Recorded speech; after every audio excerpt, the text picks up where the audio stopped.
Good morning, everyone, and welcome to this meeting of Winchester City Council's Planning Committee, taking place in the Walton Suite of Winchester Guildhall. It is Wednesday, the 11th of June, 2025, and the time is 9:30 a.m.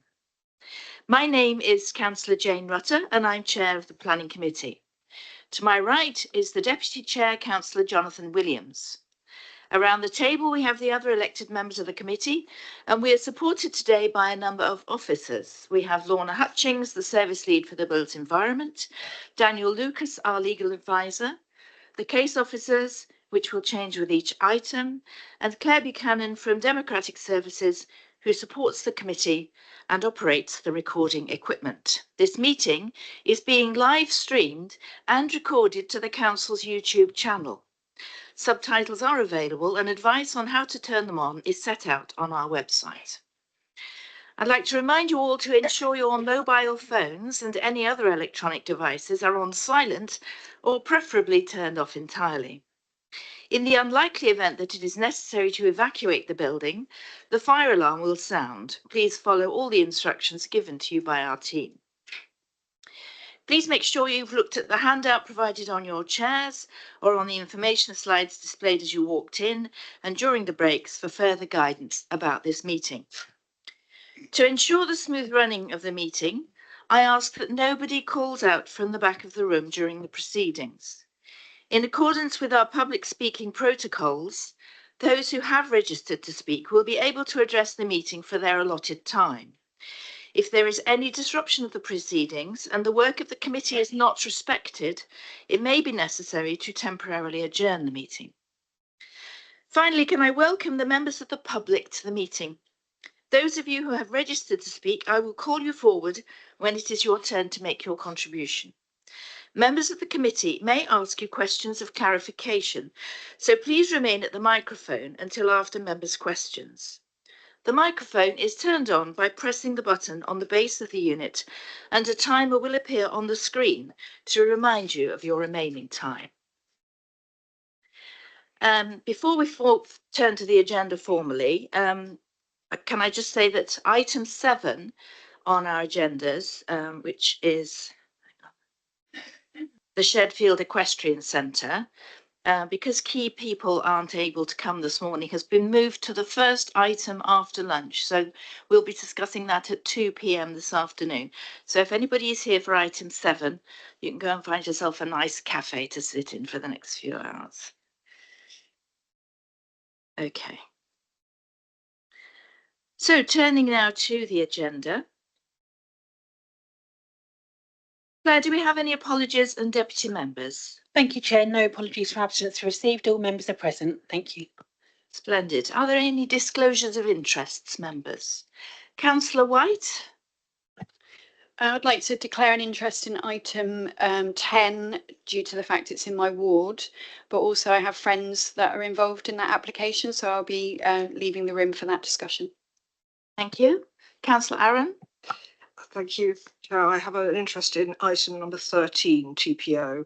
The tree is in my ward, but also I've been in quite a lot of contact with people who are objecting to the TPO. So I will remove myself from the room while that's being discussed. Thank you. You'll remove yourself from item 10. Could you just move 13? Could you just move your microphone so that it's facing your mouth? That's better. Hopefully you'll be clearer now. Councillor Gordon-Smith? Yes, I'm the ward councillor for Alresford, which is the item number 9, the Primrose Patch. But no pecuniary interest or personal interest in it. You haven't predetermined it or discussed it. Councillor Small? I'm an interest in item number 7, the Shedfield Equestrian. I haven't spoken about it to anybody, not predetermined. Councillor Laming? Thank you, Chair. Item 8 is in my ward. I have no preconceived ideas on this, and I was involved some time ago in reporting with the parish council and enforcement on this site. So I've still got a clear mind, so I'm quite happy with that. Thank you for that clarification. Anybody else? No? Oh, yes, Councillor Williams. Thank you, Chair. I need to declare that I have a disclosable pecuniary interest in respect to the items on the agenda today due to my additional role as a Hampshire County Councillor. However, as there is no material conflict of interest regarding these items, I have a dispensation granted by the Audit and Governance Committee that enables me to speak and vote on these items. Thank you very much. The minutes of the previous meeting are on the update sheet, attached with the update sheet. So I'm happy to take those now. Members, are those agreed as an accurate record of the meeting, please? Is that agreed? Agreed, thank you. And could we accept the update sheet as an addendum to the report, please? Is that agreed? Thank you. Right.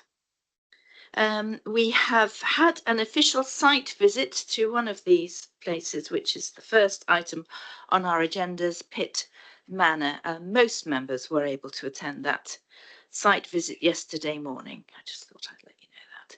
So we now turn to our full agenda and item number 6, which is Pitt Manor on Romsey Road in Winchester, and our presenting officer. Get the right bit up. Is Megan Osborne. Over to you, Megan. Thank you. Thank you. I'd like to draw your attention first to the update sheet, where there's been some alterations to the heads of terms and the wording on that. There's been additional wording for the affordable housing section, a change of wording to condition 10, and additional conditions adding to the application regarding the visibility displays proposed. There's also a verbal update in the form of an objection that came in from Councillor Cook, and she made 3 points. Number 1, inadequate support for active travel. Number 2, lack of clarity about plans to maintain the existing pedestrian access to the planned development. And number 3, the lack of any affordable housing being offered. Right, this application site is located to the west of Winchester City Centre, and to the east of Stanmore, and to the north of Winchester Village. The application site is located on the corner of Romsey Road and Kilham Lane, with an existing 2-storey dwelling called Pitt Manor on the site. I apologise, sometimes in my report I refer to it as Pitt Manor Lodge, and it's actually Pitt Manor. Pitt Manor Lodge is located on the corner of the site with Romsey Road and Kilham Lane. This is to remain and is outside the red line development application of this site. There's an existing footpath that runs along the Romsey Road to the southeast of the site, which is also outside the red line. Kilham Lane is to the south of the site. Sorry, Kilham Lane. Winchester Village is to the south of the site. Kilham Lane is to the north, houses along there. And to the east is an application called Stilksted, I think. Sorry.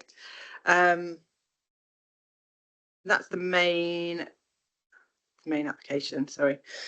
The site also includes some outbuildings. So you've got the existing dwelling, 2-storey dwelling, some outbuildings, and this is grazed for sheep. There's an existing tennis court on site. There's a pond on the site, as you saw when we did the site visit. There's also a swimming pool, and there is an area of TPO trees to the north of the site. To show you a plan. So the hatched area is the TPO trees on the north area of the site. This is also run along the Romsey Road and along the southern boundary of the site as well. The proposal is for the demolition of the existing house and the erection of 48 dwellings. The access is to the east of the site and to Romsey Road will be stopped up. This will be accessed to Pitt Manor Lodge only, and it will be stopped up to the site. There is an existing access to the site on Kilham Lane, which will be retained and accessed for these 4 dwellings at the top of the site here. And there'll be a new access proposed onto Kilham Lane to access the remaining of the 44 dwellings on the site.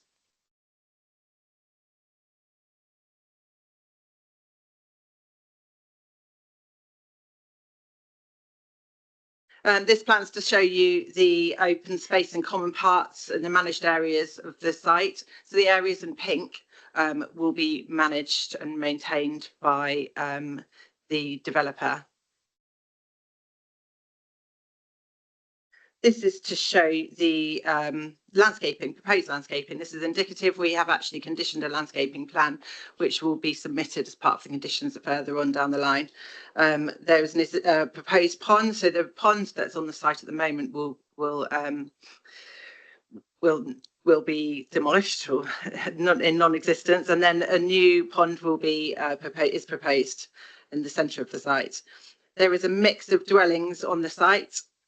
I'll take you through them. So there's different dwelling types. There's a mix of 2-bedroom dwellings to the bottom of the site here, running along Romsey Road. And then the remaining ones, most of the ones in the centre are 3-bedroom dwellings with the odd 4-bedroom dwelling on the corner plots. And to the top of the site, these are 4 and some 3-bedroom dwellings as well. So there is a mix, and it meets the housing mix policy. This is the parking plan. So each of the properties has sufficient parking and it meets the parking standards as set out in Hampshire Highways.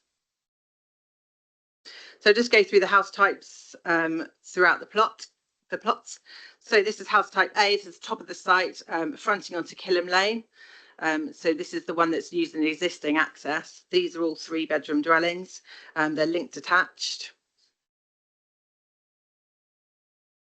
House type B, which is the one when you come into the entrance, you will see on the right hand side as you come into the new access to the site, but it's actually accessed from the old access onto Kilham Lane.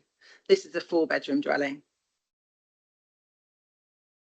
House type C1. As you go into the site a bit further, these are also both 4-bedroom dwellings. There's 2 of them, which are mirrored. House type C2. This is also a 4-bedroom dwelling. House type D, also a 4-bedroom. And then nestled in between those 4-bedroom dwellings are house type E. And these are all 3-bedroom dwellings. These are semi-detached properties.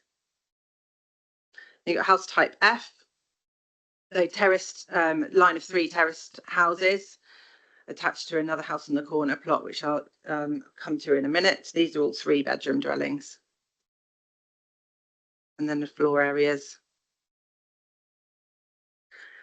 House type G, these are the ones that front onto the open space to the north. These are also 3-bedroom dwellings, and they are detached and have garages to the side or rear. House type F, so these are corner plots. Changes have been made to these plots to address the frontages. So they address 2 frontages, and they're slightly different on each corner. So there's one for plot 12, which is attached onto the line of terrace, which I showed you before, house type F. And then you've got house type H, which is to the other side of the corner plot, next to a footpath. So we wanted them to address both frontages. So you've got a frontage fronting onto that footpath and then onto the road, so it's got an active frontage. House type I, which is down at the bottom of the site, these are the 2-bedroom properties. You've got a line of 3 terrace and a semi-detached property on the end. And these are the floor plans. House type J, this is also a corner edge plot. We also asked them to address the fenestration on the corner so that the footpath would have an active frontage looking out onto it. These are 3-bed properties.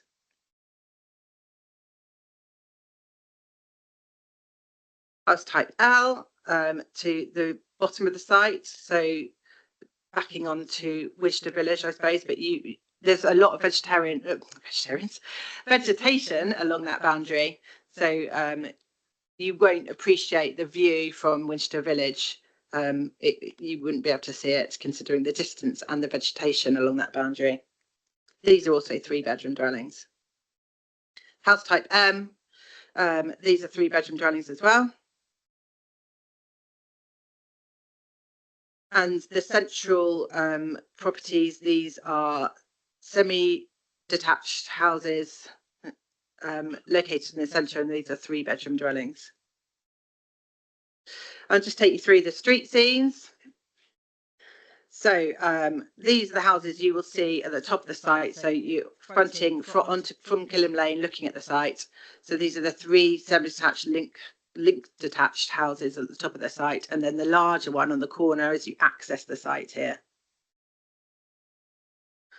And then going into the site, so on the far right at the bottom, you've got the corner plot, which we discussed before, and then going on to the ones that are fronting the open space. And then the other corner plot at the southeast part of the site. This is this is another street scene. So the larger houses to the northwest of the site at the top, and then coming down to the houses at the rear. The houses within the middle of the site. So there's semi-detached houses. You can see in orange the top right-hand side of your screen. This is street scene 3. So the larger houses at the top of the site here again, with the semi-detached one shown in the middle. And then coming down to the end part of the site, and the blue houses and the yellow houses. This is showing the access into the site. So as you're driving into the site, this is the large house, the blue house that you can see, the 4-bedroom as you enter the site, and coming down, you can appreciate the slopes as you come down the site there. And again, this is looking the opposite way. So this is looking towards the 3 terrace houses, the 3 terrace houses, and that corner plot there. And then the street. So you're looking down this street here. I'll show you an artist's impression of that in a bit.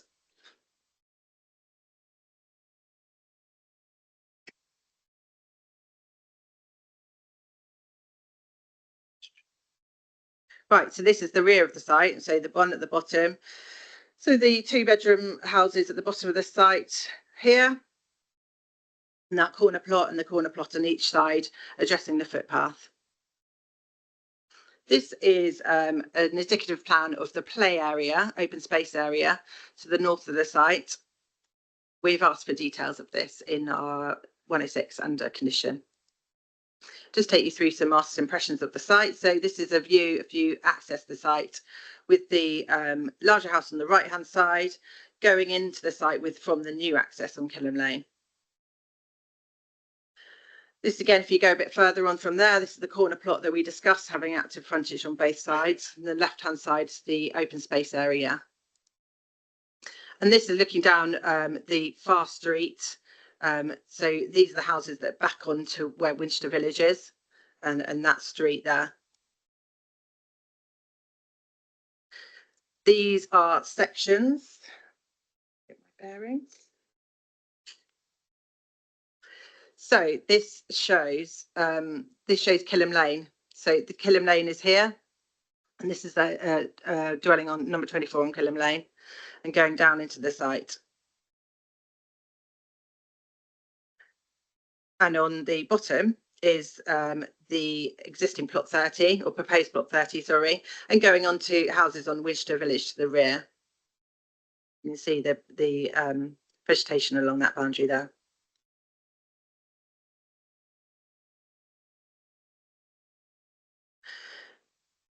So the bottom of the screen again is that section through the site. So that's that large dwelling as you come into the site, and you can appreciate the level changes throughout the site and to plot 11, and then beyond that is Winchester Village.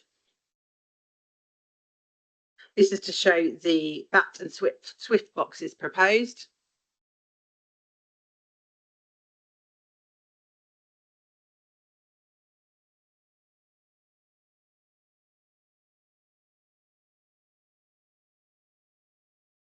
Take you through some photos. This is existing dwelling on site. It's a 2-story dwelling. It is considered to be it's not considered to be a non-designated heritage asset, and it's proposed to be demolished as part of this application.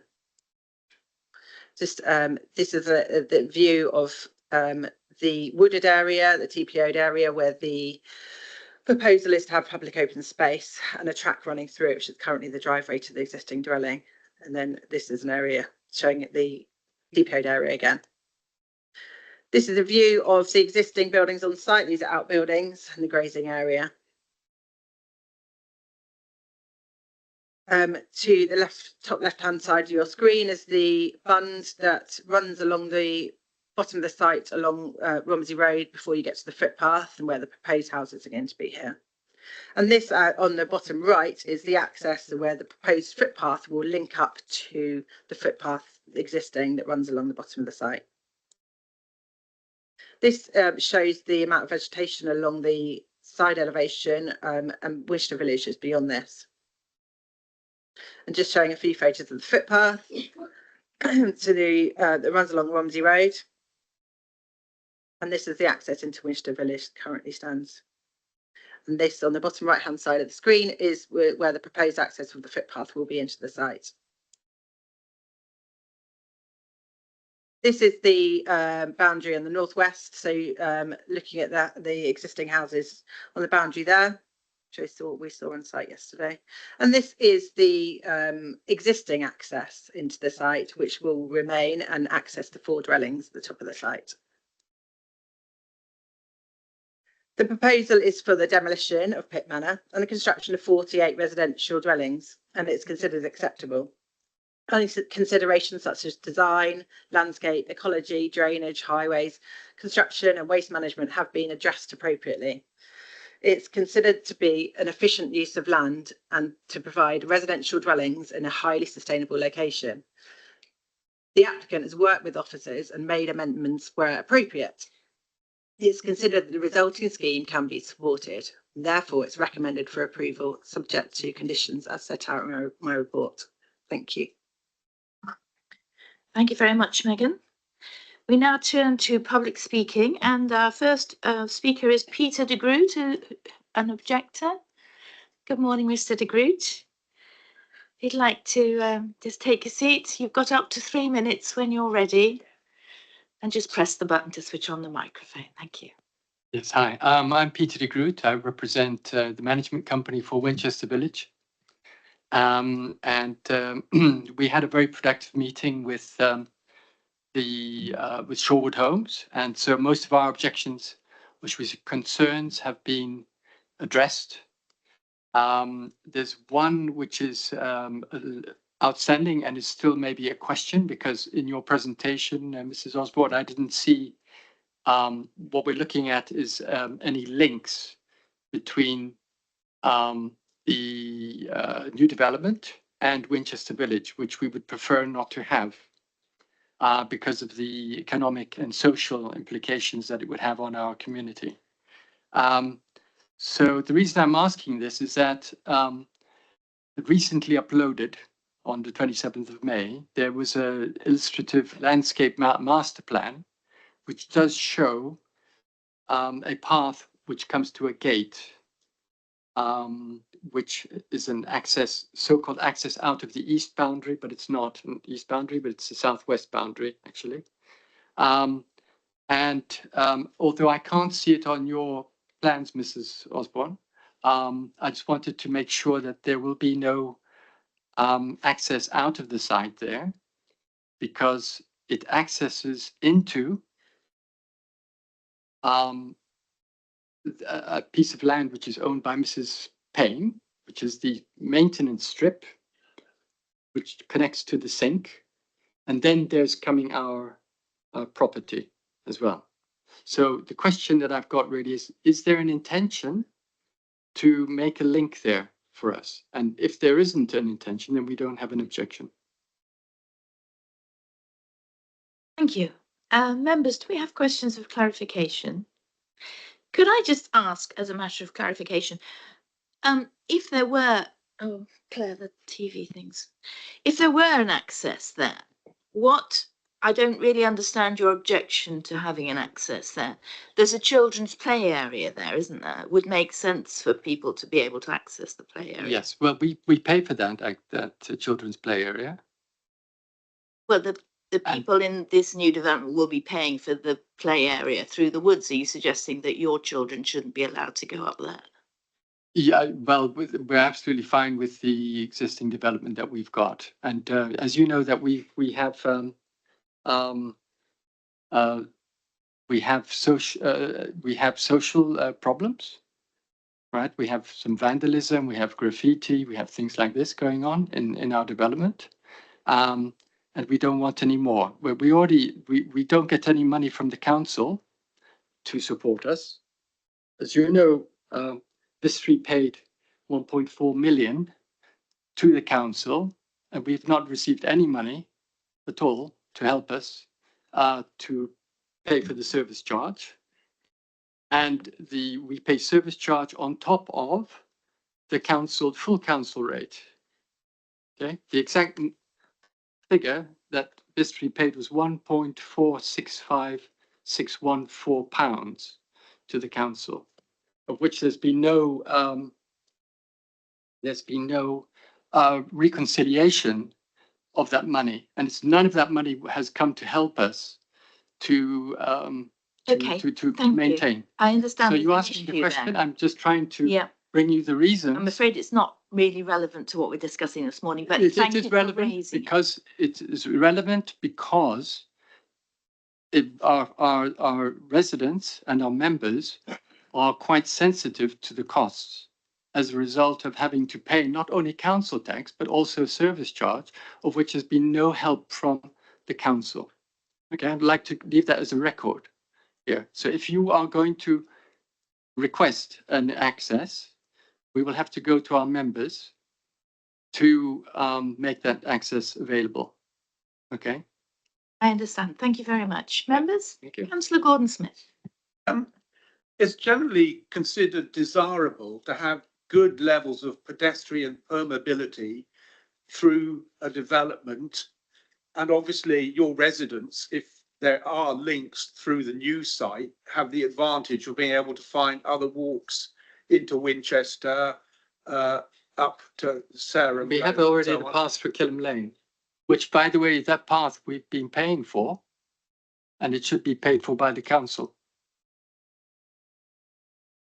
because of the permissive path agreement. So it's another thing that we are not really getting any support on financially. If you offer a financial support to our, then we can maybe have a discussion. Okay, thank you very much. We have various people in the audience who can hear what you're saying. Yep. Any more questions of clarification, members, for our first speaker? No, thank you very much. If you could switch off the microphone and return to your seat. Thank you very much for your time. Thank you. And our next speaker is Councillor Martin Todd, who's a member for the contiguous ward. Good morning, Councillor Todd. You know the routine and you have up to 5 minutes. Thank you. Thank you very much indeed, Councillor Rutter. Councillors, I'm here today as the City Councillor for St Paul Ward, the border of which runs down Killam Lane.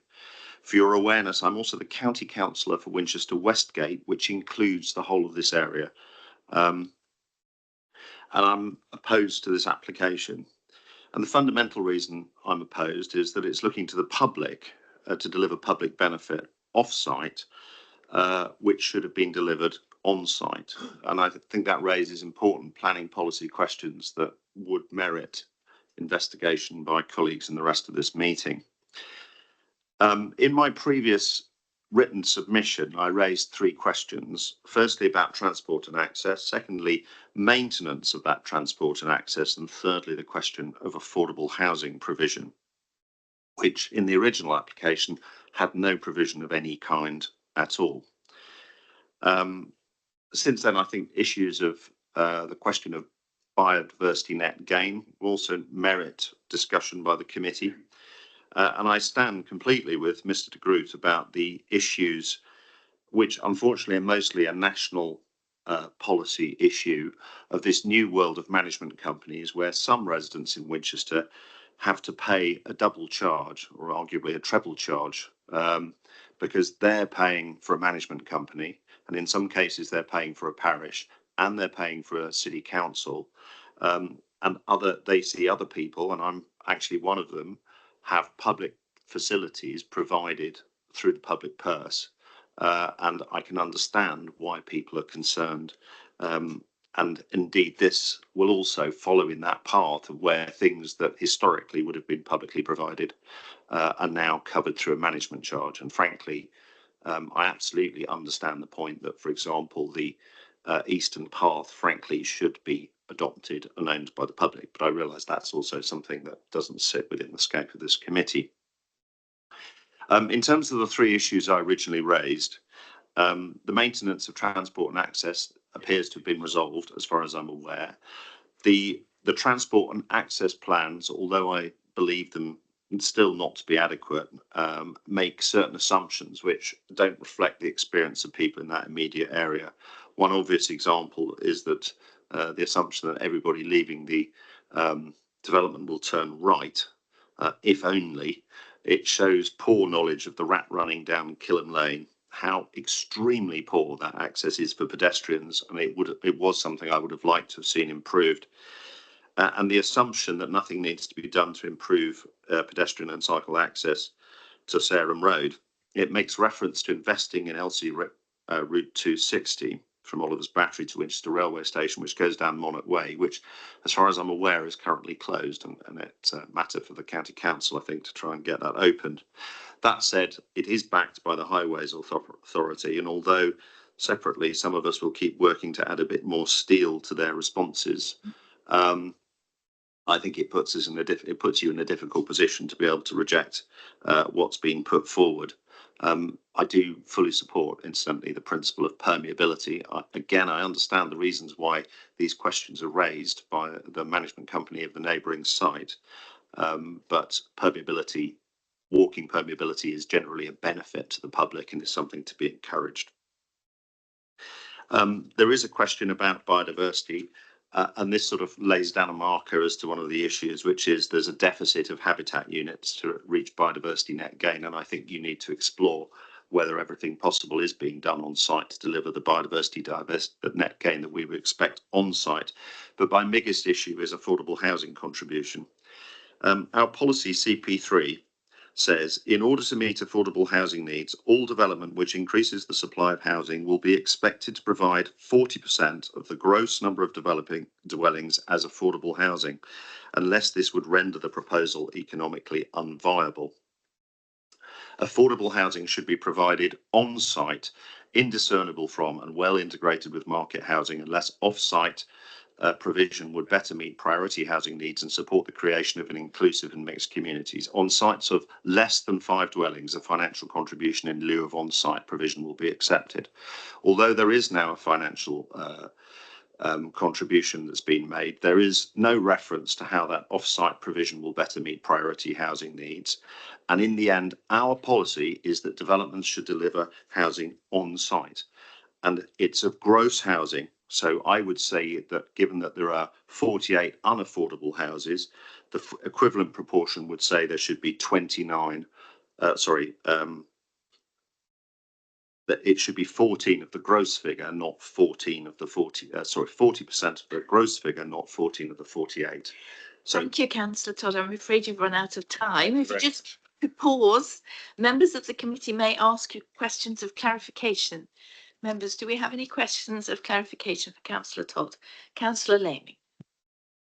You made reference to the accessibility. Councillor Laming, I can't hear what you're saying. Can you speak into the microphone, please? Sorry, I'll try a bit harder. You made reference to the traffic coming down Killam Lane. There's no footpath to the west along Killam Lane.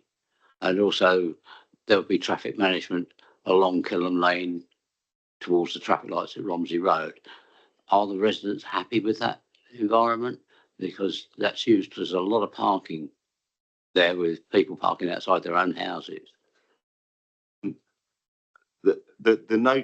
A note that I've had from residents says that they are concerned about rat running along that road. I mean, they were concerned before and they're still concerned, and it is used as a rat run. They are, of course, concerned about how difficult and how unsafe it feels to walk up Killam Lane to get to Sarum Road.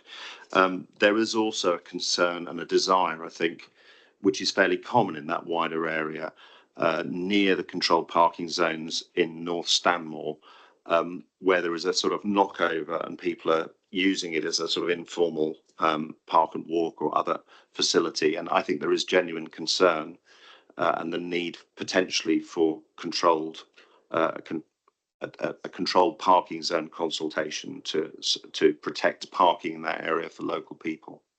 Would you include Woodfield Drive in that as well? Because you get a lot of people parking up there as well now.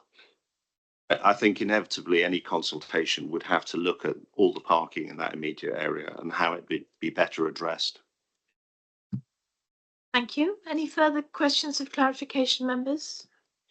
No, thank you very much, Councillor Todd. You may return to your seat.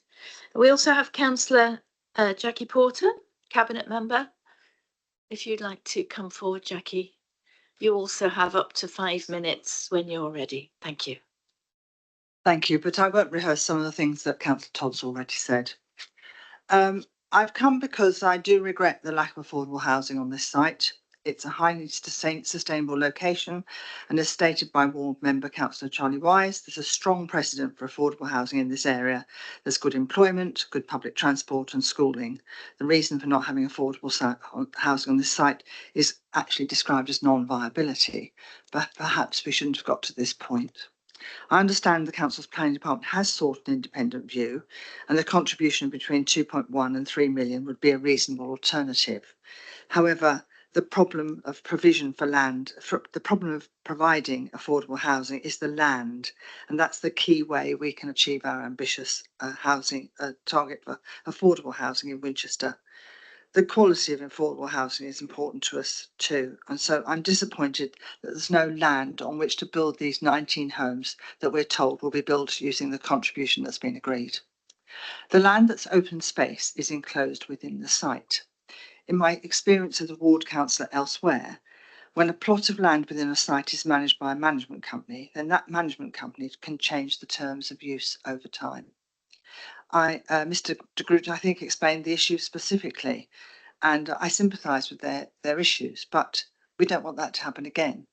So I would like assurance that the open space on this site is not only open to the public, but easily accessible and open for all. And specifically that those strong conditions are set in the S106 so that it's attached to the land forever. My other concern is actually, I think Councillor Todd described it particularly, that it has to have access to all the other facilities and the park and ride route and to school. It's very clear that this morning the government has made a statement that affordable housing is a priority, and we're sitting here agreeing on the same morning 48 homes on a site that doesn't have any affordable housing. I know it has a contribution, but those houses just aren't there. And I very much regret that. Thank you. Thank you. If you could just pause for a minute in case members have any questions of clarification for you. And in fact, they don't. So thank you very much indeed. Thank you. We now turn to the supporters, and we have 3 on our list for speaking. Stuart Garnett, Gemma Safhill and Shannon Betteridge, if you'd all like to come forward. You have up to 3 minutes between you. I assume that you've decided how you're going to share out your 3 minutes. So over to you. Thank you very much. Good morning. I'm Stuart Garnett, Head of Planning at Sherwood Homes. Our transport consultant, Shannon Betteridge, and affordable housing consultant, Gemma Safhill, are with me to answer questions. This might include the affordable housing process and strategy to get where we are. I welcome the Officer's recommendation to approve. This follows detailed discussions with them over the past year through the pre-app and application phases. We've presented to the Design Review Panel, City of Winchester Trust, and met or liaised with many residents, including the Winchester Village Management Company. We're pleased the proposals have satisfied consultees on the full range of technical matters, such as roads, drainage, trees and ecology. We've even had 21 letters of support. We believe this development will be a fantastic addition to the city. We're keen to get on and build, hoping to start this autumn. Our vision has been to develop a high quality, bespoke designed family housing set within a mature landscape setting and provide new public open space. Members have previously considered Shorewood applications, most recently at Chilbolton Avenue and Kingsworthy. Whilst this application is larger, we've not reduced the architectural quality, detailing or materials. All homes will have air source heat pumps, electric vehicle charging points, and achieve high EPC ratings. The mature landscape setting is a key site characteristic, retaining and safeguarding 600 or so on-site trees and the root protection areas. It's a constraint because it clearly limits the amount and density of development, but also an opportunity, largely screening public views, plus becoming new publicly accessible open space and play space. Maintaining the mature landscaping, along with other communal areas, will undoubtedly result in a relatively high service charge for residents. This influenced our affordable housing strategy, which I'm pleased has now been accepted by officers and an independent assessor, and the agreed significant contribution confirmed as policy compliant and sufficient for re-provision of affordable elsewhere in the city. We will set up a management company to manage and maintain the significant areas of new roads, public open space, landscaping and play space. This includes the ongoing maintenance of the existing permissive footpath connecting Kilham Lane with Winchester Village. To be clear, the access strip separating this site and Winchester Village is not in our ownership. And finally, we are aware of the sensitivity regarding the Romsey Road junction. We've worked intensively with Hampshire, agreeing a financial contribution in excess of £210,000 that will increase junction capacity when exiting Kilham Lane, and a full travel plan suite of measures to increase walking, cycling and public transport usage and reduce car use. Thank you. Thank you very much. Members, do we have questions of clarification? Councillor Langford-Smith. Thank you, Chair. Can I just ask why this is being presented as a mix of 2, 3 and 4 bedroom dwellings when quite clearly there are 5 bedrooms marked on the plans, as well as studies, games rooms, etc.? Thank you. Yeah, so there is a mix of house sizes. I think 36 of the 48 are 2 and 3 bedroom houses. The remaining balance are 4 bedroom houses. We've made recent amendments to remove accommodation within roof spaces for certain properties. So I think there may be a couple of 5 bedroom units on there, but the vast majority have been designed as 2 and 3 bedroom.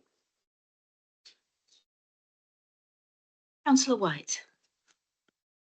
So we have on the update sheet a little bit more detail about why there aren't any affordable houses, but if you could just clarify in very simple terms why there aren't. Thank you. There are 3 main parts to the answer and lots of intertwining factors to consider, so please bear with me. But in summary, the proposed development is landscape-led and somewhat constrained by highways and tree issues. This has led to the identification of the best form of development for the site being lower density family houses. It's not straightforward to deliver these as on-site affordable housing for the second reason, because it's not economically viable to deliver a policy compliant amount of affordable housing on site. And the council's priority for affordable housing delivery is rented housing. And the high quality landscape environment will carry a service charge for long-term maintenance and management, which is more than it's reasonable to expect a rented affordable housing resident to pay. So rented affordable housing can't be delivered on site because it can't be made affordable for residents in the long term. And even if it could, it'd take a large amount of subsidy to deliver but relatively few affordable homes on site, which is not the council's preferred way to deploy developer subsidy, as it cannot support as many local residents potentially off the housing register into secure housing as a financial contribution to deliver off-site affordable housing could. So after rigorous testing of the viability assessment submitted, the council's viability assessor agreed with the applicant team that the 2.1 million payment in lieu of affordable housing before you is sufficient to provide at least a policy compliant 19 affordable homes off-site in the wider Winchester area. And it's proposed that Winchester City Council and the property arm then takes control of the decision making for where the money is spent to achieve the best local affordable housing provision. Thank you. Does that answer your question, Councillor White? Yes, good. Councillor Lamy. I'd like to just clarify this just a bit more. You're talking about 19 houses and you're talking about we can buy 19 houses for 2.1 million. That's not in a realistic figure, is it, really? If you look at the average house price in Winchester of, say, reasonable 400,000, 19 homes at 400,000 is not 2.1 million.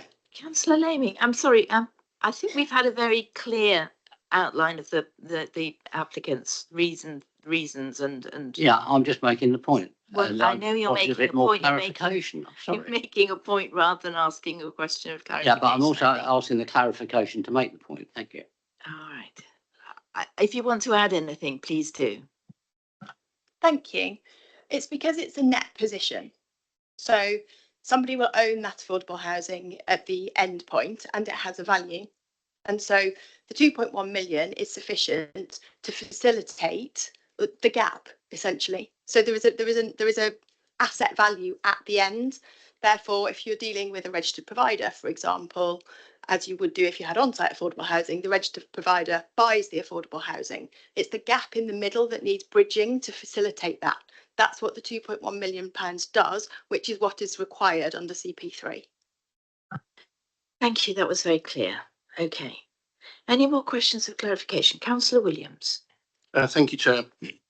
I had a few questions. If I could start with the first one, and it may be a clarification for the officers, but are you going to be paying, as part of the Section 106 agreement, any maintenance fees towards the public open space to the management company as sort of an initial sort of setup?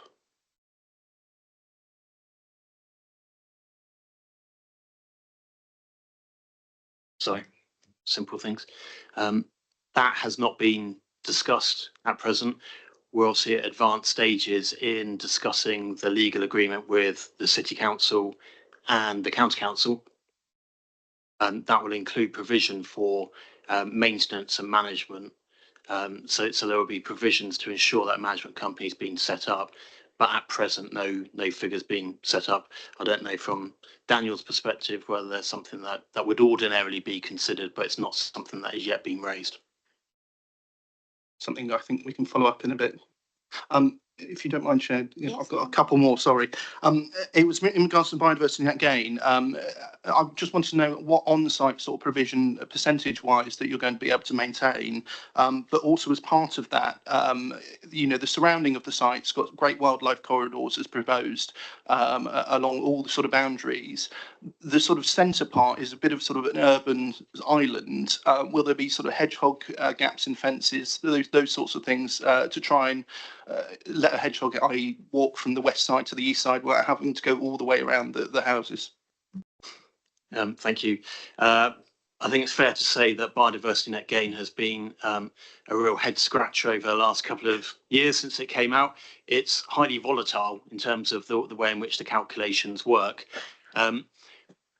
We've sought to try to achieve as much as we possibly can, but the issue is that when you have a sort of certain baseline position, that unless you're sort of taking out sort of, let's say 50-60% of a site from development, it's very, very difficult in practical terms to achieve a 10% gain.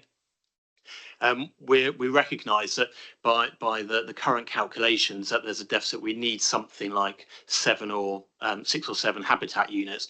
We spoke to our ecologist earlier on this week that there are some relatively simple changes that we can make to the plan. And frankly, I wish they'd sort of told us this earlier, that there's areas on the Silkstead Park side, we can replace areas which are identified as modified grassland with scrub, and that gets you another couple of units back into the scheme. That there are other areas which we include within management company areas, rather than being private gardens. The long and short will still be that we will still have a deficit, but that deficit is less. So we've discussed with a couple of providers part of the issue that we have locally is that there aren't that many local providers that have a legal agreement and are on the Natural England register. We're talking to them, so it means you have to pay a premium to buy them from a further distance. Then just in terms of the ecological side, that because we've always been sensitive that the ecological issues, the woodland and tree management and so on, that's all fed into the management plan. And again, through the officers and the council's ecologists and so on, just agreeing measures. So I think a slide came up earlier about bat and swift boxes. Again, all the other measures like insects and hedgehog houses and so on are all set out in plans. Thank you. One final one. We obviously on our site visit yesterday, we had a look at the ponds and obviously the amount of wildlife that it is able to support currently. That pond's going to be removed and a new one's going to be put in. I just wanted to, if you could describe some of the process around the construction of that. Are we going to have the pond removed and then a new pond put in, or is a new pond going to be put in and sort of, you know, wildlife transported sort of carefully across? And then just as a second question to that, is the new pond going to be a balancing pond for surface runoff water, and sort of how's that going to be managed? Yeah, thank you. In terms of removing the existing ponds, timescales yet to be confirmed. It is obviously a man-made pond, it's lined. There may be elements of it that the landowner might want to take with her when she moves, so in terms of fish and so on. There's probably an appropriate point in terms of phasing for that we can look at. And again, I don't know whether that's something that could probably be captured within the landscape ecological management plans. That seems reasonable to look at to make sure there's no harm. In terms of the balancing pond, no. We looked at it through the drainage strategy, but it's not required. So in that southeastern corner, near where that permissive footpath, there is a basin identified. That came up during the application stage to satisfy the flood authority to make sure that that is for stormwater, but largely it will be dry. But the balancing pond will be, and the main pond in the site will just be, in effect, an ornamental BNG type feature.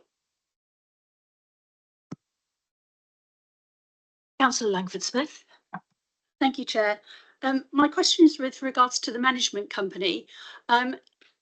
Is that going to be managed by the stakeholders, i.e. the residents? I know that fees are very often a concern, and in my ward, the management company is actually managed by the residents that live on the estate. Is that something that you have thought of?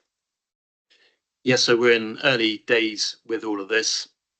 Normally as a process in terms of the developer sets it up, then ultimately it'll be transferred over to residents. I think there's probably lessons that we can take from Mr. de Groot as we go down through the development process in order to make this work. Can I ask a couple of questions? The roadways inside the development are obviously not going to be adopted, and therefore I haven't seen if they actually have pavements or designated walkways to keep pedestrians away from traffic.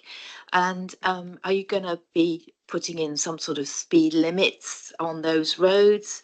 And the other question I have is on this concern. Highways think that 100% of people will turn right out of the development, and we've heard concerns from local councillors and people that if they turn left it will exacerbate an existing problem with Kilham Lane and Sarum Road. So can you say how you're going to discourage people strongly from turning left out of the development, and the issue about footways within? Thank you. Thank you, Chair. So internally, we have designed the roads to adoptable standards, as is kind of typical within schemes in Hampshire, particularly. So we're looking at internal design speeds of sort of 20 miles an hour. That's encouraged through the design of how we do it. Whilst we have elements of shared surface throughout the site, we have designed the scheme with the additional kind of connections out, so you can see through the top of the site onto the woodland path. We have the north-eastern corner, we have the southwestern corner. So although there are elements of shared surface within the site, the low quantum of sort of development in the scheme of things to get to a point where you can then access sort of without vehicles is kind of quite short. And we're we've taken that into consideration over the scheme sort of progression. In terms of people turning right and left out of the site accesses, appreciate that, yes, people can turn left, but what we have done is we knew that the kind of main concern would be the operation of the signalised junction at Kilham Lane and Romsey Road and the impact on the corridor there. So for robustness, we've assessed 100% of traffic turning right out of the site. We can't, I suppose there is no physical obstruction to people turning left, but we feel that the main, like I say, the main concern was the impact on the signalised junction, and our assessments have sort of really robustly assessed those and have the agreement with Hampshire Highways that they're happy with those assessments. Okay, thank you very much. Councillor Laming. Thank you. That is a single track road when you turn left. But the main concern that I have, and I'd like some reassurance on this, is Romsey Road is one of the most congested roads in Winchester, and you're putting additional traffic on that. And Kilham Lane is a well-known rat run for avoiding Romsey Road, as well as for the school run where you come out of King's at the back of the site round. You are putting quite a stress on that junction there, and I don't really feel that we can take much more traffic on that road anyway. So how are you going to address that? Sure. So like I say, we've done some extensive junction modelling. We assessed just the Kilham Road, Romsey Lane, Stanmore Lane junction. Through further sort of correspondence with Hampshire, we were then required to assess the whole corridor, so including King's School Junction and the Winchester Village Junction to the south. So we have kind of undertaken all of that and worked out what the capacity is across the corridor, and ways that can be improved. In terms of Kilham Lane itself, we have identified a mitigation scheme that would involve sort of tweaking of the southern curb line and improving the amount of storage space, as it were, before the signal heads for people on Kilham Lane to suitably get out. That process has been agreed with Hampshire, and that mitigation scheme is there to help improve those. The problem that we've got, to be perfectly frank, is that if you look at Romsey Road, the traffic in the morning going into the city can back down to St Cross roundabout on occasions, and way up on the Hursley Road, right back to the golf club entrance. So it is a severe problem, and it's probably the most congested road in Winchester. Pit roundabout is a terrible thing, and when you've got the traffic, 3 sets of traffic lights together, increasing the time on that is going to. Do you have a question of clarification? So therefore, we want some reassurance on how that can be managed more effectively. I think it's been covered by the applicants, actually, Councillor Laming. They have said what they've done, and it's been approved by Highways. I think if you've got more questions, you can ask them of the officer, if that's okay. I will, thank you. Thank you very much. Right. Is everybody clear? We've covered everything. I've just got one last question, sorry, which is about I think we're pleased that the areas of public open space will be public open space, but they'll be under the management of your management company. Can you reassure us that that is going to be in perpetuity, so that the public access and those areas will be public access in perpetuity? Yes, I can. It's set out in the draft legal agreement. We've always seen this as being a particular benefit of the scheme, and to make sure it does happen, then it will be captured and within that agreement. Thank you. Sorry, Councillor Williams, one last clarification. Apologies, it'll be a very quick one. I know you've put in for air source heat pumps on all the properties. Solar panels, are they going to be on all of the properties as well? It depends. So it's I think our experience has been on other development sites.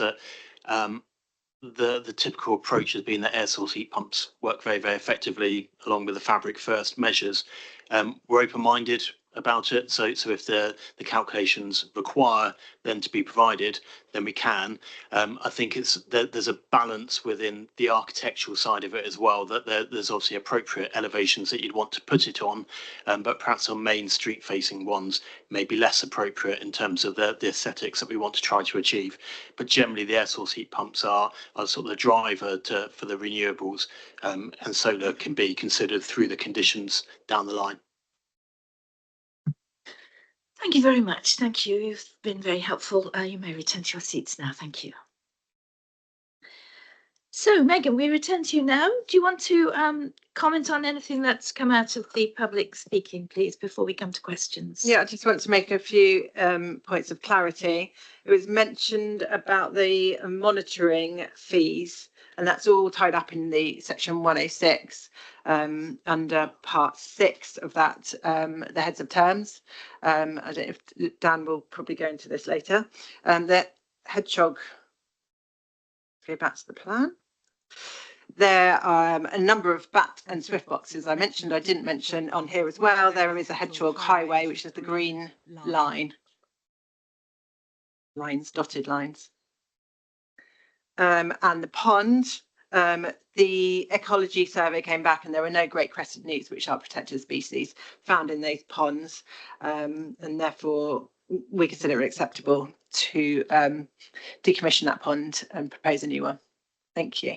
Well, there is a lot of wildlife in it, though, so I do hope that that wildlife is going to be gently ushered to the new ponds rather than just dug up with a big digger, because it's not great crested newts. I'm sure there are lots of other newts and frogs, and we all know if you have a garden pond, it's full of stuff that's alive. Right.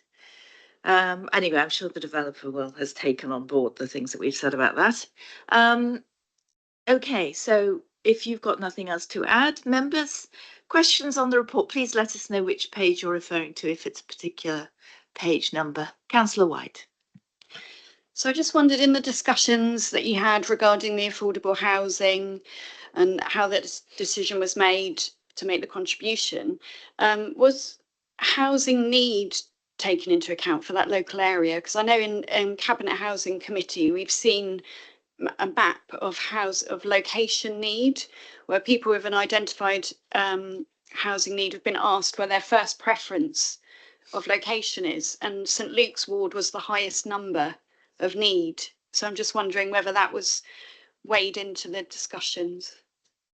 The new homes team were consulted as part of this application, and first off they did object because there was no affordable housing contribution provided, and now they don't object to the application, considering they believe that 40% is now provided, and they considered all those issues within their consultation response. I don't think it was written in their response, but they look at all those aspects.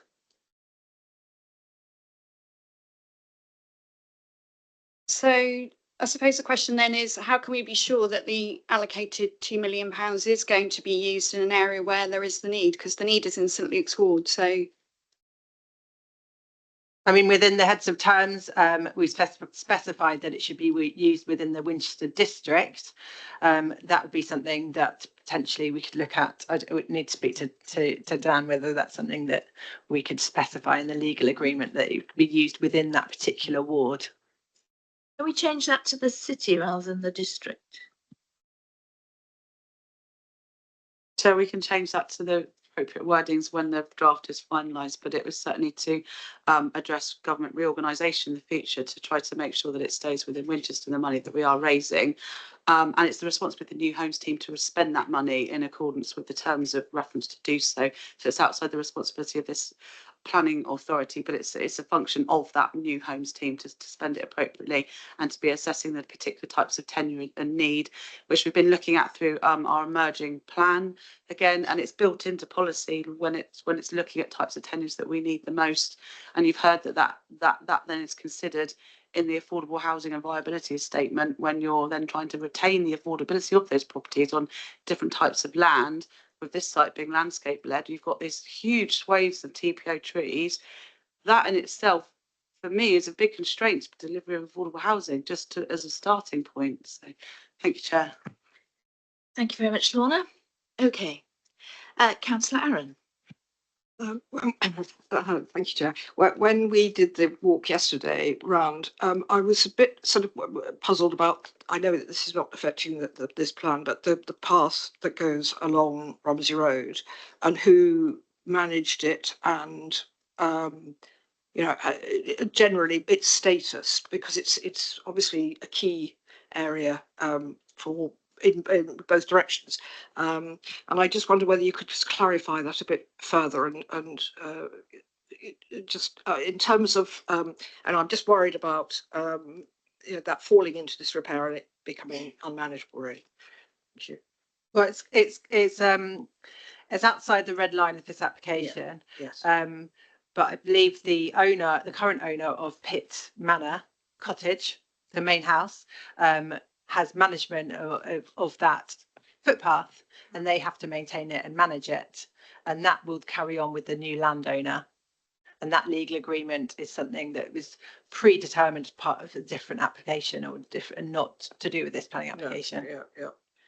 Although I believe we've heard from the developer a commitment, a public commitment in this public forum, that it will be part of the responsibility of their management company to maintain that footpath.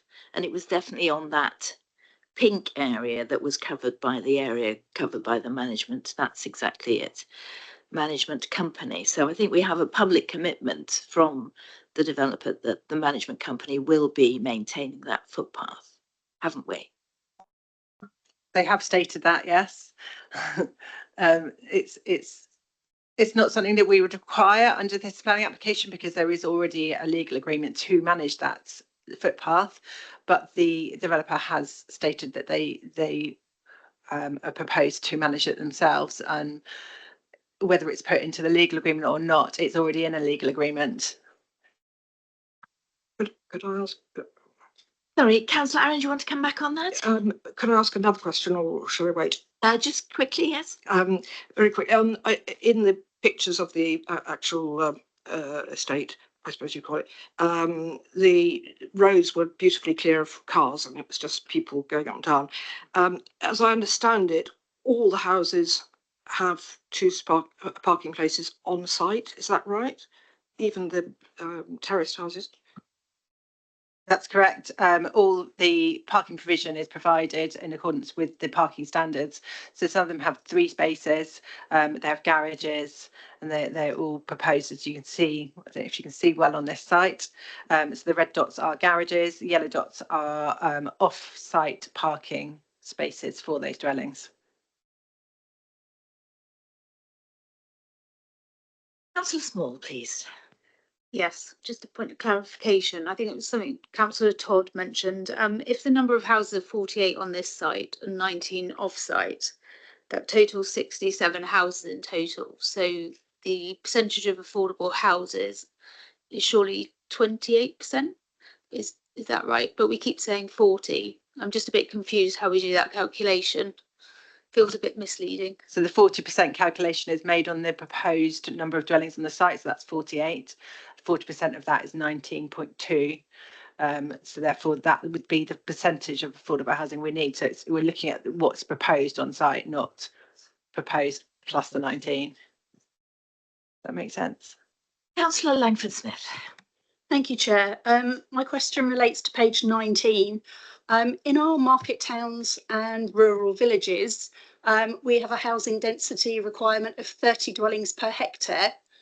But in this highly sustainable city centre location, the density is far greater. I believe it would normally be something like 90 dwellings per hectare. So this site is delivering 14.6 dwellings per hectare.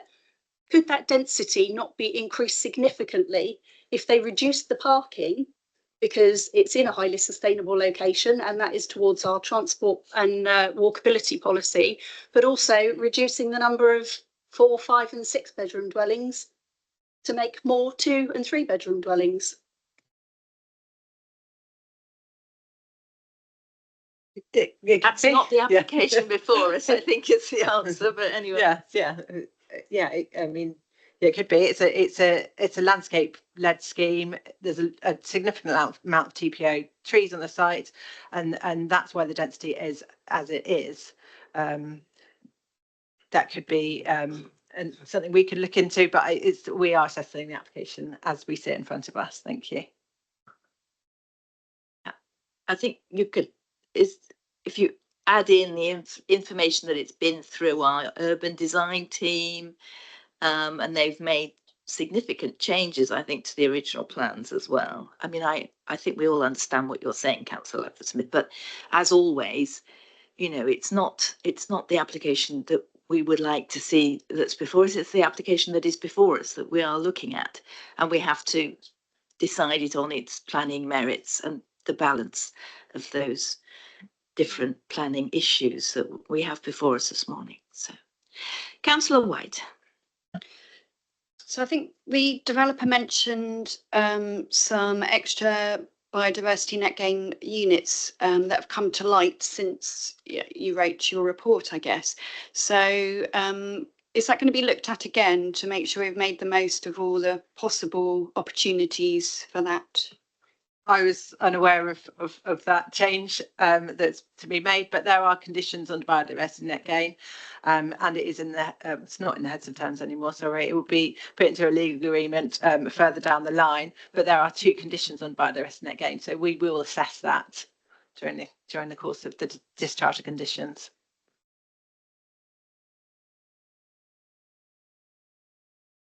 So if there are no more questions for our officer on the report, we move to debate. Yes, please. Councillor Williams. Thank you very much, Chair. Just firstly to address the objector who spoke, I completely empathise. Having living on in an estate where I pay fees to the parish, to the Winchester City Council, obviously goes to the county as well, but also the management company fees. It's something that we can't address sadly in this committee, and requires sort of national change through national legislation. But still empathise with the fact that they are paying what I can only presume is an exorbitant amount of money. I do have concerns in regards to the affordability and the biodiversity net gain.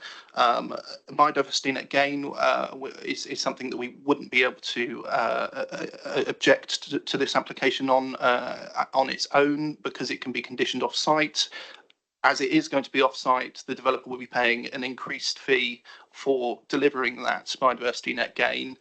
So it is in their incentive to deliver as much as possible on-site, and I think they have sort of explained how they've tried to meet that, despite there sort of being still a shortfall. And then in regards to the affordability, it is a big concern. I think if there was no fee attached towards any affordability, we would be well within our right to object to this application. But I think on balance, I don't think on its own is something that we could object to. With the fee that has been promised for affordable homes, it is still incredibly frustrating, as I know the area is in desperate need, as Councillor White has said, in that specific area of Winchester needing affordable homes. But I think on its own, this isn't something that we could decline the application. So on balance, although there are those serious concerns, I think we are sort of tilted towards supporting this application. My opinion is certainly that way, although it is disappointing to see the lack of any affordable housing on site, no shared ownership, nothing for sort of local people who have grown up in the area to be able to afford. Even sort of the arguments put forward that the management company fee would be too much for people to pay in affordable situations. I don't think that really stands up to scrutiny, but still, I think on balance, we'll have to support this application. Councillor Laming. Thank you, Chair. First of all, I think the officer has done a really good job of a very thorough report. There are a lot of good things about this planning application, but I have to weigh that against the amount that they're prepared to give us for affordable homes. I'm looking at the sustainability of the site. and I'm looking at the traffic problems that I know exist in that area. And I'll listen to what other people say, but at this moment in time, I'm inclined not to agree to this. Councillor Gordon-Smith. Well, what a wonderful site, isn't it? Tree covered, gently sloping down in one direction. There are some existing buildings there that have got to be taken down. But at the end of it, when I look at it, I think, really, is this the best? It's very, very, very average. And I think you've got nice house designs and so on, but put down in a stunningly unimaginative way. However, that's not something we can turn it down on. But I do find myself on this borderline of somehow feeling collectively, it's affordable housing contribution off-site, biodiversity off-site, some money towards traffic mitigation, but somehow it does seem very close to a borderline, doesn't it? And I'm interested to hear what the other committee members say. Councillor Aaron. Yes, I'm also really finding this difficult, very borderline, because of the affordable housing mainly. I know that area very well, and it's in desperate need of housing.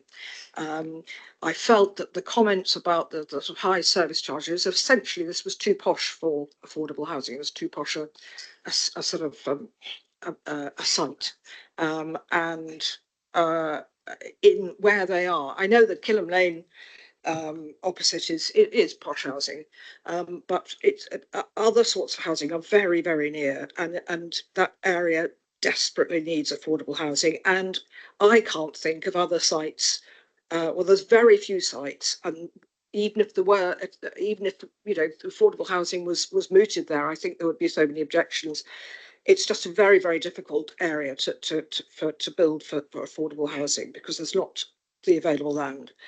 So, that really, I feel the comments of the county councillor, Councillor Porter, were, really struck me about doing this on this day. I actually think the site's fine, and one would like to live there. It's green and so on. But I worry also about the lack of, or the deficit of biodiversity also being off-site. And I'm very worried, again, having lived on Romsey Road before in a previous life. I know very well the end of Killam Lane, and human beings being human beings, as I used to do, they will use it, and it's very, very difficult driving and terrible for pedestrians and cyclists. So all those things are making me feel very conflicted about this. So I'm interested to hear what other people say. Thank you. Councillor White, thank you. Yeah, so I think if the constraints of the site, as we've been told, it's the constraints of the site that mean that we can't build or make viable the affordable housing, I feel that there are questions about whether this site is suitable then, because this is where the need for the affordable housing is. If the design, the housing mix isn't viable for affordable housing in this area, then to me it's not a suitable scheme or site if we can't provide that. Councillor Cunningham, thank you. Thank you, Chair. I was also concerned with several issues, mainly regarding traffic management, affordable housing and sustainability. This application could quite rightly been heavily conditioned with no fewer than 39 conditions, and I think quite rightly so too. It is also subject to a £2.1 million agreement, I think. Yes, £2.1 million legal agreement, which I also feel addresses the affordable housing. A suite of traffic and sustainability measures totaling £253,000 secured by Section 106, and the footpath is now to be maintained by a property management company. I'm therefore satisfied that the amendments and conditions attached to the legal agreement deliver the mitigation required to address my concerns anyway. So I should be supporting the officer's recommendation. Thank you. Well, if I could just put in my contribution.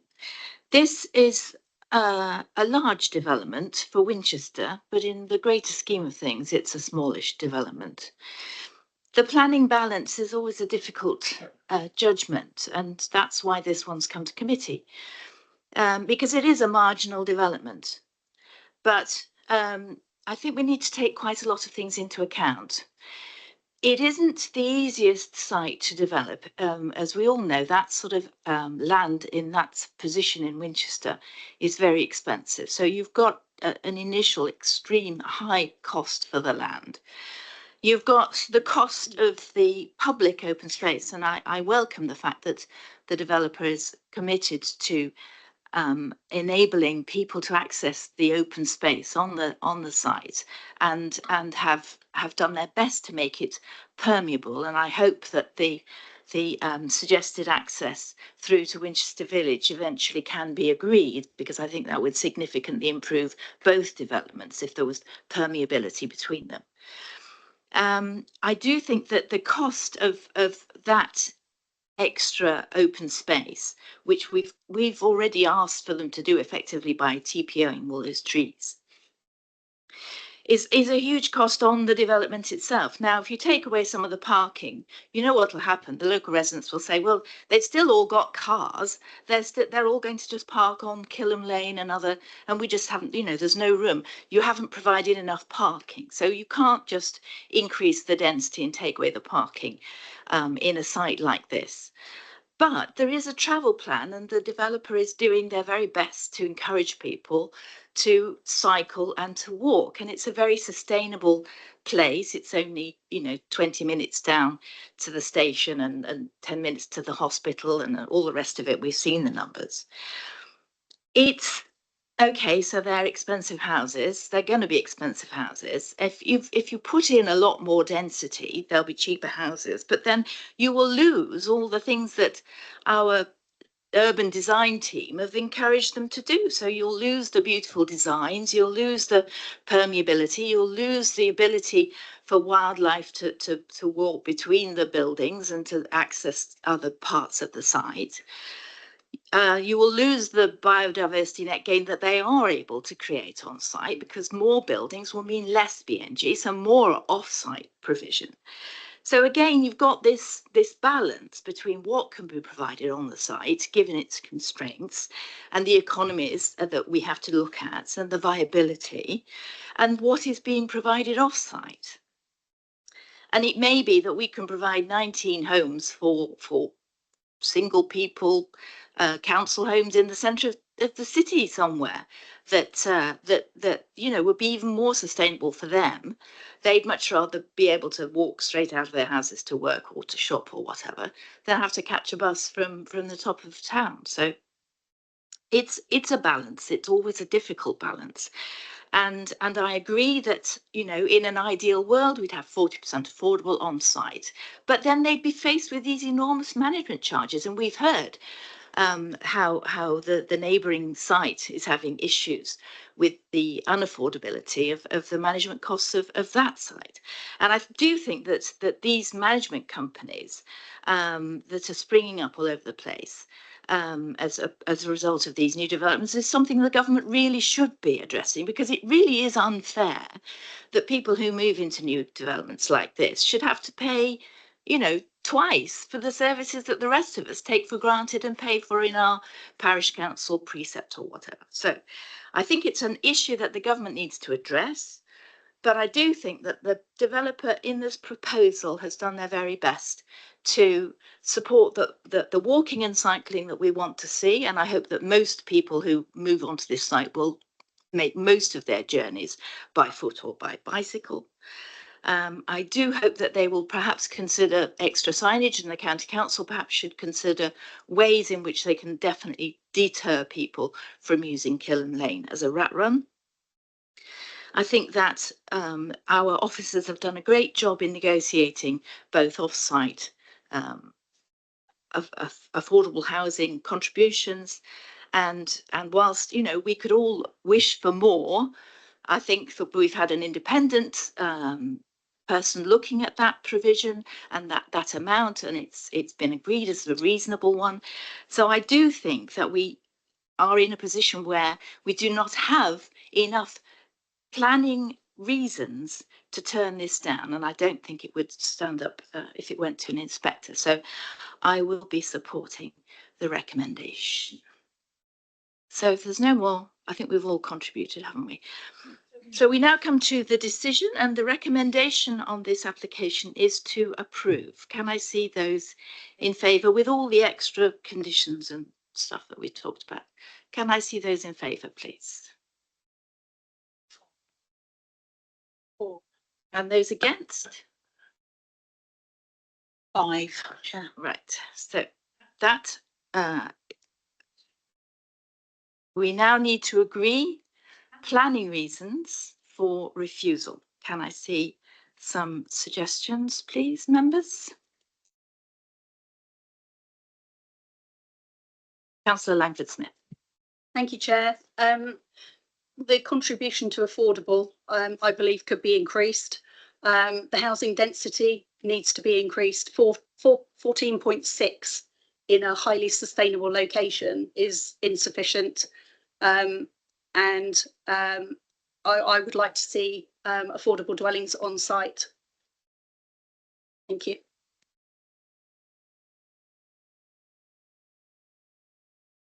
Anything else?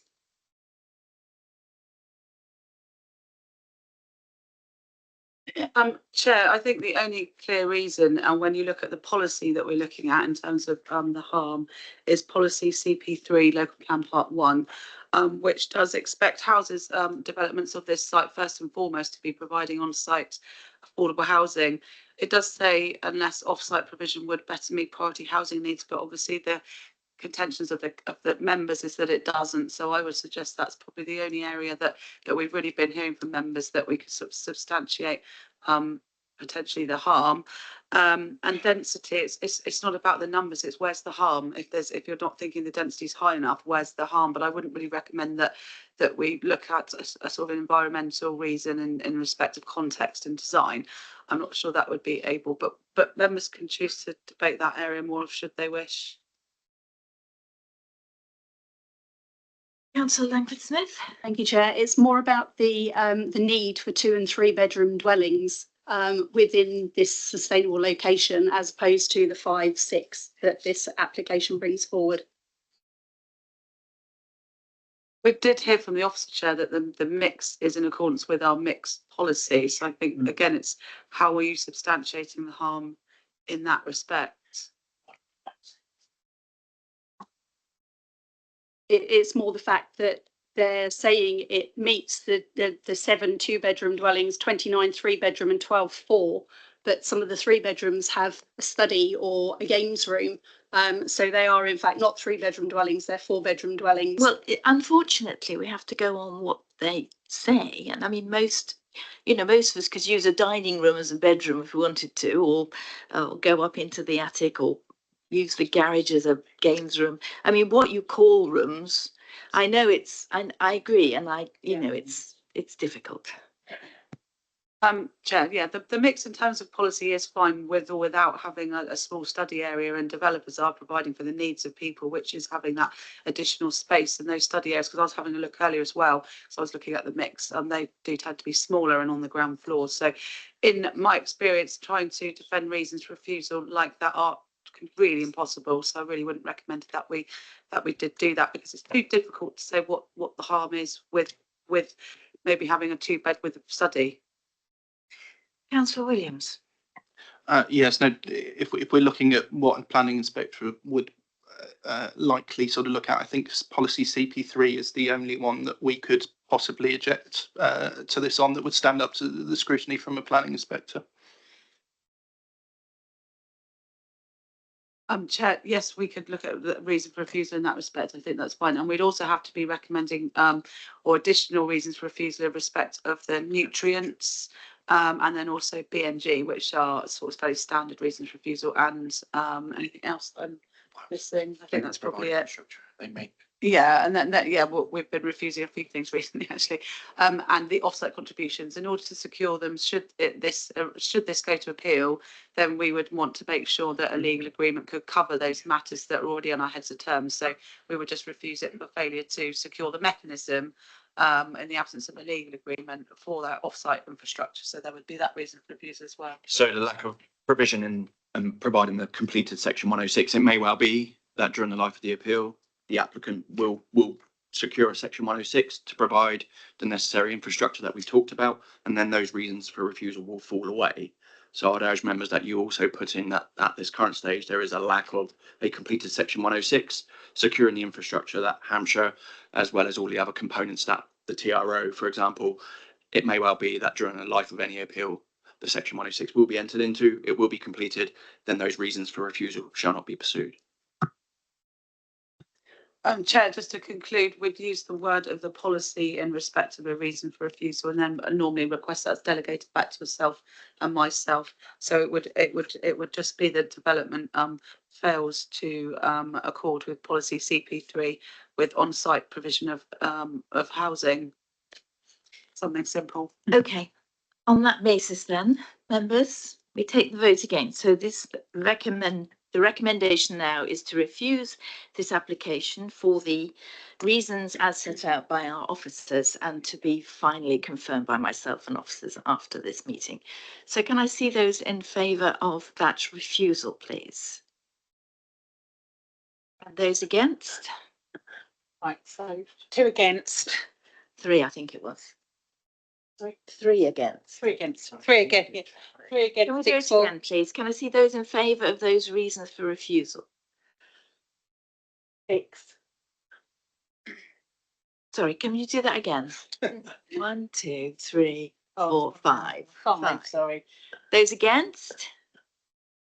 4. That's 3. And abstentions? 1. Right. 5, 4, 5, 3, 1. Yes. Okay. So that application is refused. Thank you. We'll now take a break for coffee until 11:15. Right, members, we now return to our agendas. If you could all sit down and settle down, please. Thank you. So as I said at the beginning, the number 7 on our agenda, the Shedfield Equestrian Centre, has been moved to this afternoon and will not be discussed before 2 p.m. So we're now on item 8 on our agenda, which is at 11 Mount View Road, Oliver's Battery. And our presenting officer is Catherine Watson. Over to you, Kat. Thank you, Chair. Before I begin the presentation, I'd like to point you to page 4 of the update sheet, where there's an additional condition to remove permitted development rights. Part 1 of the Class A, AA, B, C, D, E and F of Part 1 and Class A of Part 2, which is for gates, fences and walls. Thank you. So the application is for 4 dwellings to the rear of numbers 9 to 11 Mount View Road.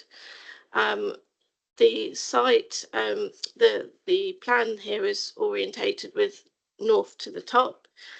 So you'll see it's just inside the settlement boundary here.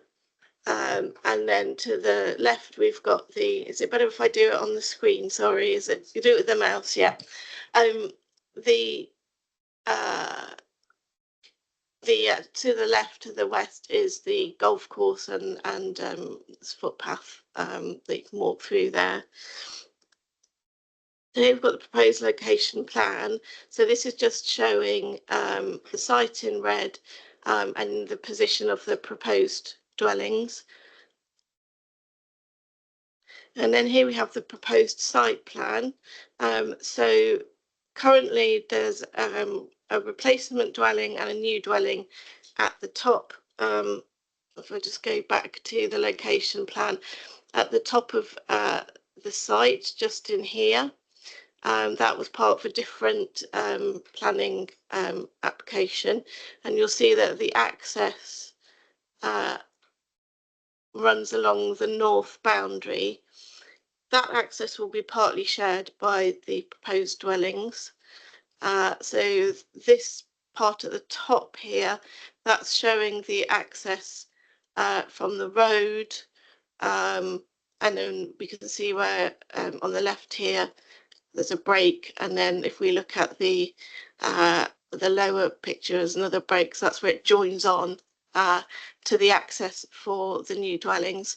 So we've got a pair of semi-detached dwellings and 2 detached dwellings. The pair of semis are 2 and 3 bed. Then we've got a 4 bed and a 5 bed with the detached dwellings there. So here we can see, so this is the semi-detached. So there's ground floor at the top here. You'll see that the entrances are orientated to the east. And on the bottom there, that's the first floor, 2 bedrooms, and then a 3-bedroom property. We just see the elevations for the semi-detached.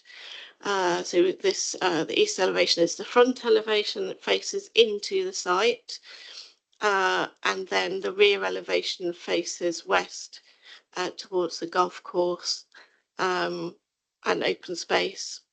And then there's minimal windows on the south and north side elevations. Plot 3, we've got a 4-bed dwelling. So again, at the top, this is the ground floor. We've got the east, the entrance onto the east elevation, and then top floor, the first floor at the bottom there. And again, the materials detailing are fairly uniform throughout the properties. So standing seam metal roofs. You'll see that there's solar panels on the roof as well. East and west roof slopes. And then plot 4, very similar to plot 3, but it has 5 bedrooms. Again, ground floor at the top, first floor at the bottom, and you'll see the solar panels, and again, similar materials and detailing. And here we have some sections through the site. So section AA, which is both of these top sections. The top one is taken slightly further away, and we can see on the right hand side, this is where the where it meets the road, and then the ground slopes down towards the rear boundary. Here we've got a section through one of the proposed dwellings, and this below it is just a sort of more close-up section. So you'll see at on the right hand side here, that's the new dwellings that have already been constructed. And then section BB is just a section further along in the plot, so quite similar, but it's just showing slightly further down, and we're seeing the building, the proposed dwellings here.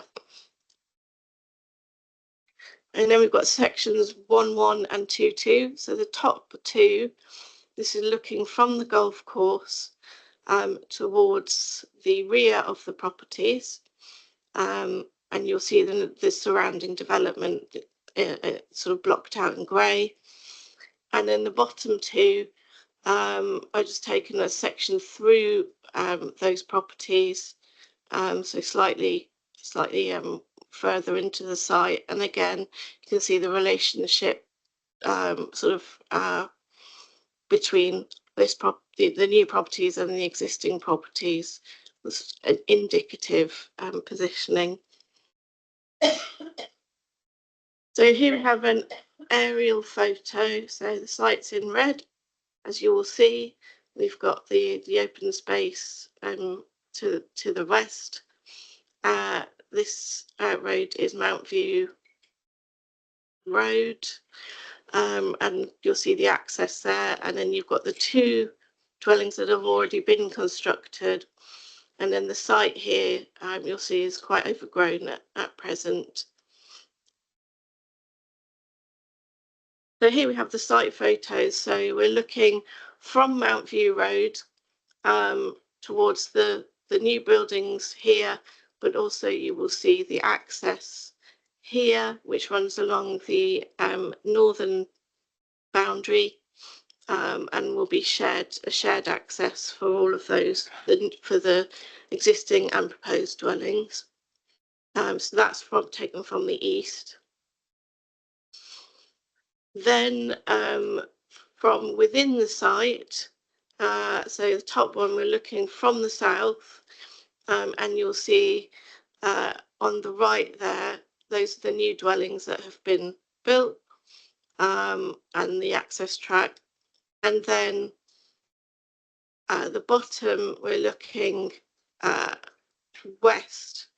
So this is going into the site. You'll see there's some fencing for the existing properties, but you'll see the access and a glimpse of the site. And the top photo is taken from within the site, about halfway down.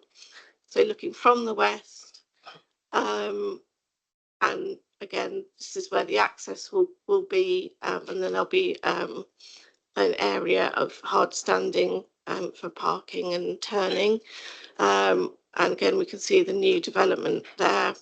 And then at the bottom, we're looking from the north, so where the access will be towards the recently built properties and towards the boundary to the east.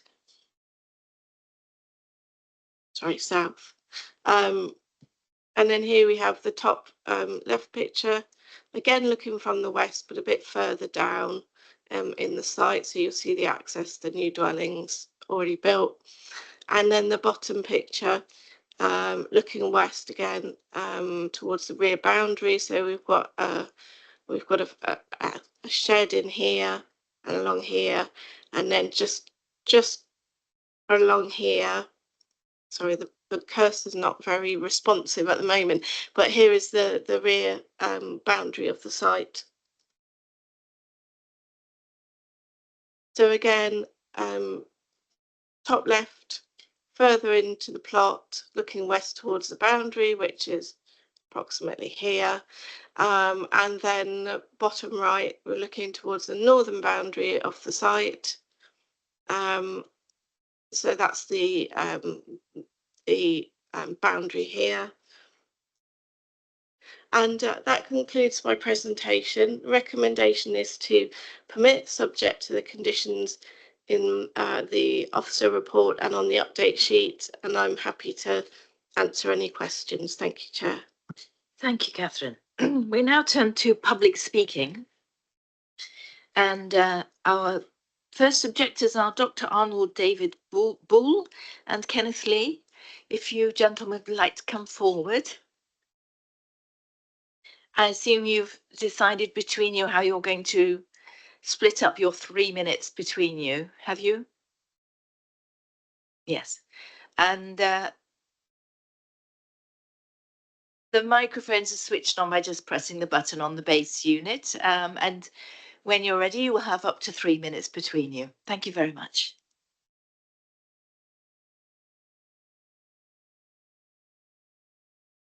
Good morning. First thing I should make clear is that Mr. Lee and we are not a group.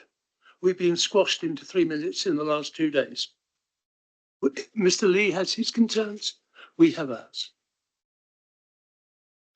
Our objection to this application has its origins in the unauthorised dumping of spoil adjacent to our land. You didn't see that in the photographs, very skilled avoidance.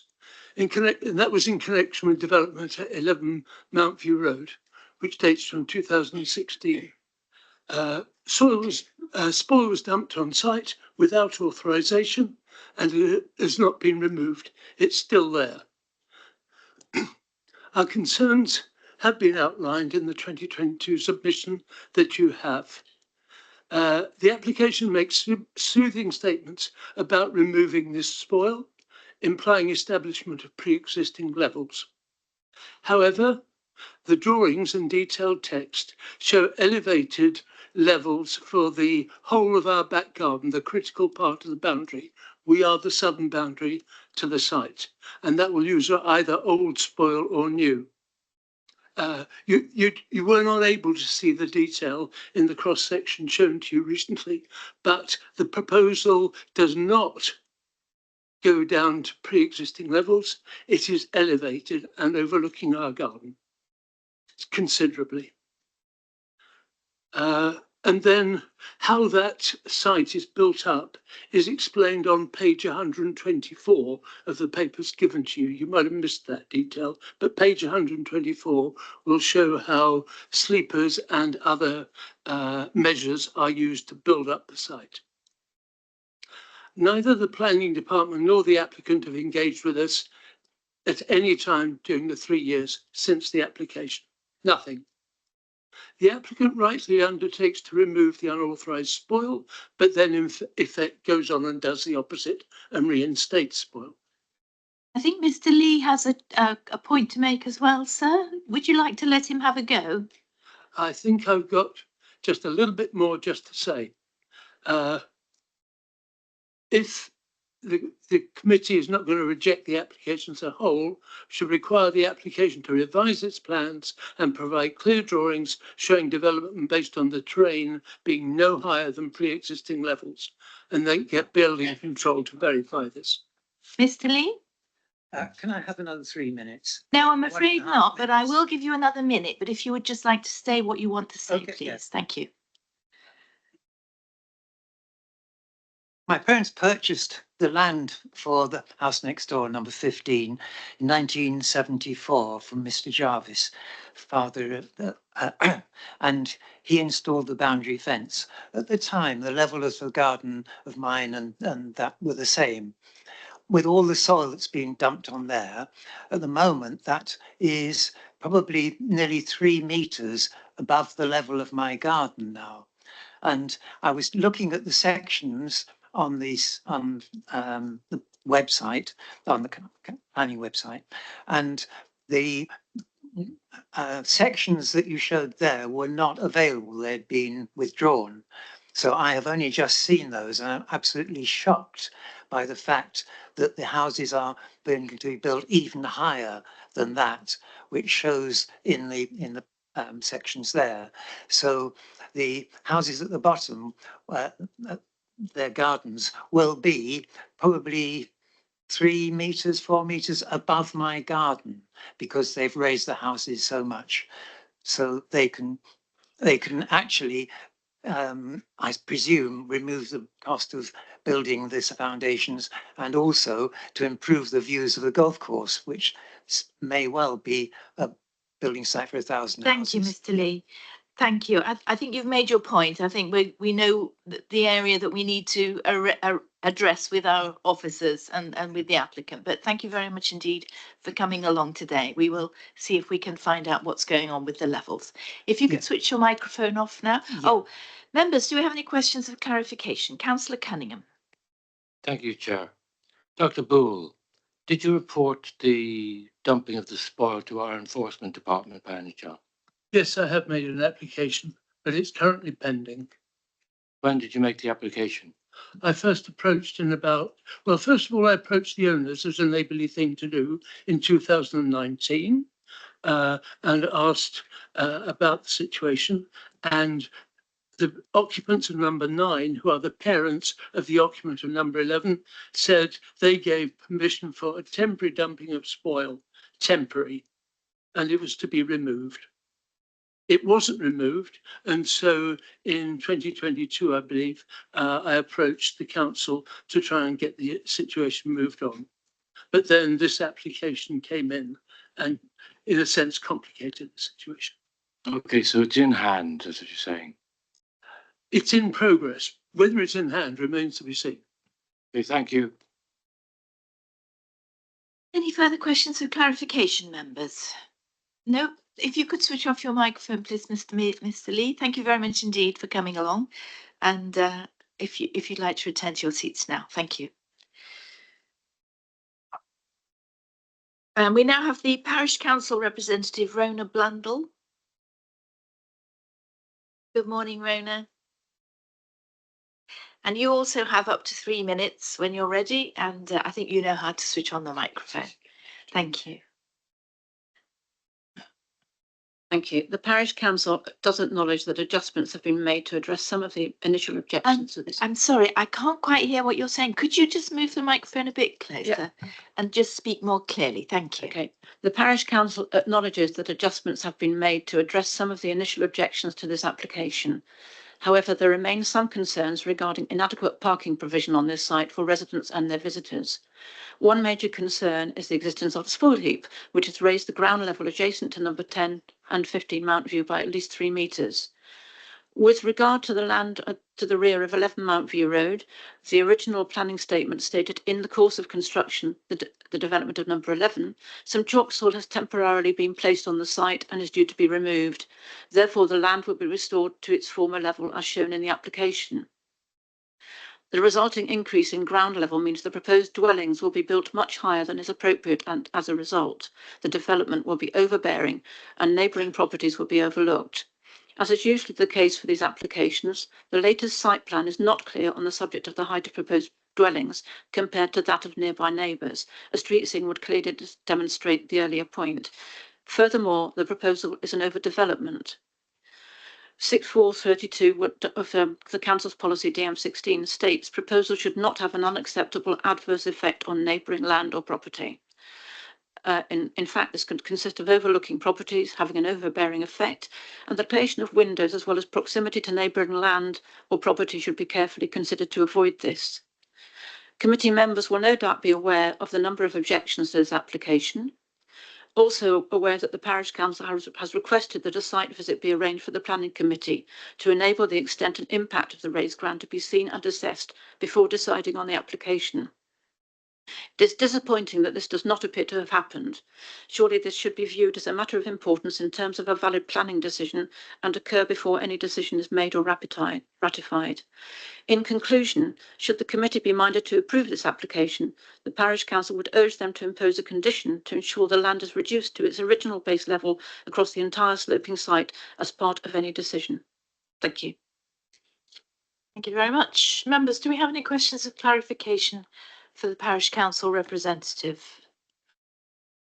Nope. Okay, many thanks. You may return to your seat. And finally, we have the supporter, Duncan McCarthy. Mr. McCarthy, good morning. And I will give you 4 minutes since the objectors had 4 minutes. Up to 4 minutes. Thank you very much. Thank you. Good morning, Planning Committee, Planning Chair. Thank you for allowing me to speak. My name is Duncan McCarthy. I'm one of the owners of Nord Homes. Nord Homes have been building small housing schemes such as this throughout Hampshire and Dorset since 2005. I've personally been involved in this application since 2003. We've experienced a number of delays in the planning application process, essentially the issue of nutrient credits, which I'm sure you're aware of, which we've now been able to purchase credits from the Winchester City Council. It's been a long wait for all of us, particularly the elderly retired landowners that we've been dealing with. Throughout the process, we've worked with the planning team and followed guidelines from various departments associated with the planning office. The ecology has been carefully considered and updated very recently by our ecologists working alongside the council's ecologist. Design of the dwellings has been specifically taken into account the neighbouring properties. Much has been said by the planning officer, but I did want to clarify just a couple of points with neighbour concerns. Firstly, the new access is already established and in use by one of the new properties that we've seen at number 11. This access is well screened to the adjacent neighbour at number 15, Mount View Road. The new development, again, as we've seen on the sections, is somewhat lower as the land actually falls away towards the golf course. At the beginning, we actually agreed with the landowners when we first got involved with the site that we've actually agreed a restriction on the height of the ridge just to enable those distant views to remain in place. In fact, the new site as well, it sets quite a long way back behind number 15 Mount View Road. It's 42 metres back and somewhat lower, so therefore we don't feel would feel out of place. The nearest property to the east is number 9 Mount View Road. of which we've had no objection. The adjoining property to the south of the site is number 10 Old Kennels Lane. And our closest new property is plot 4 to that. It's on the same, exactly the same building line, at the same level and the same height as number 10 Old Kennels Lane. Number 10, the existing property sits to the south of the proposed new development, so there won't be any overshadowing. There's 2 first floor bathroom windows which are obscured, so that alleviates any overlooking. There's fencing and hedging dividing the boundaries, just keeping them both well screened. And in conclusion, we feel that it's a well thought out scheme. We hope that you follow the planning officer's recommendation. I have actually, since listening to the objectors, just added one point on there. So the new houses were built way before our involvement, and I believe it was 2018, 2019. And there is spoil on the site. It's been there for quite a long time now. And we're aware that should we get an approval here, that we will be removing that spoil. It will go, and the buildings will be as per the section drawings you've seen.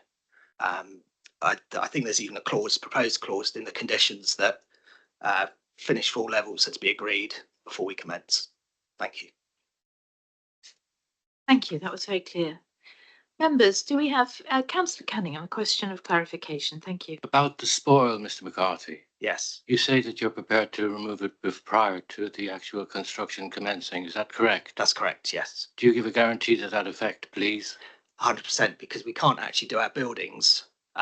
If we get the approval that's that we have, it actually states the section drawings and the finished floor levels that we need to be building to. So the spoil has to go. Thank you very much. Noted. Thank you. Councillor Laming? You will actually be taking the land down to the original level. Correct, yes. So there won't be a 3 metre raise at all. No, it'll be as per the section drawings. I don't know if it's worth putting it back up again, but as per the section drawings.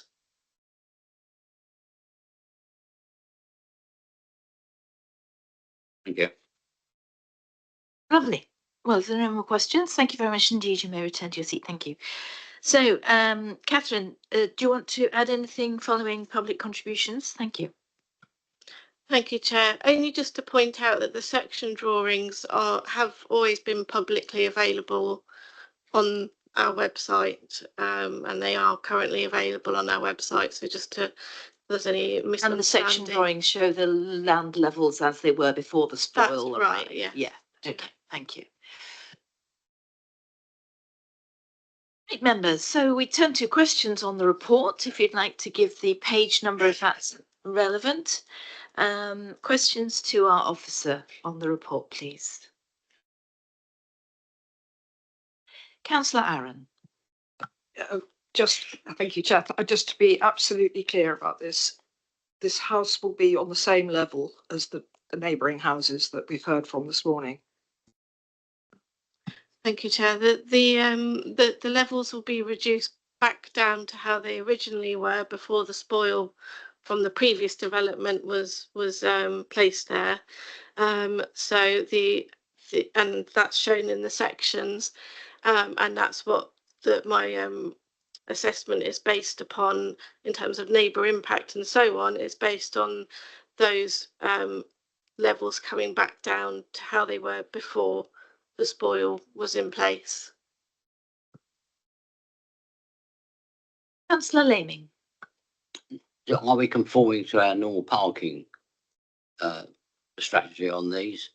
In other words, have they got the correct number of parking spaces? Because I'm finding it a bit difficult to see that on the drawing. Thank you, Chair. I'll just bring up the site plan and point out where the parking spaces are.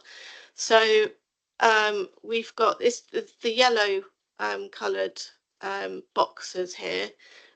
So these are so there's 3 for the 5-bed dwelling, 3 for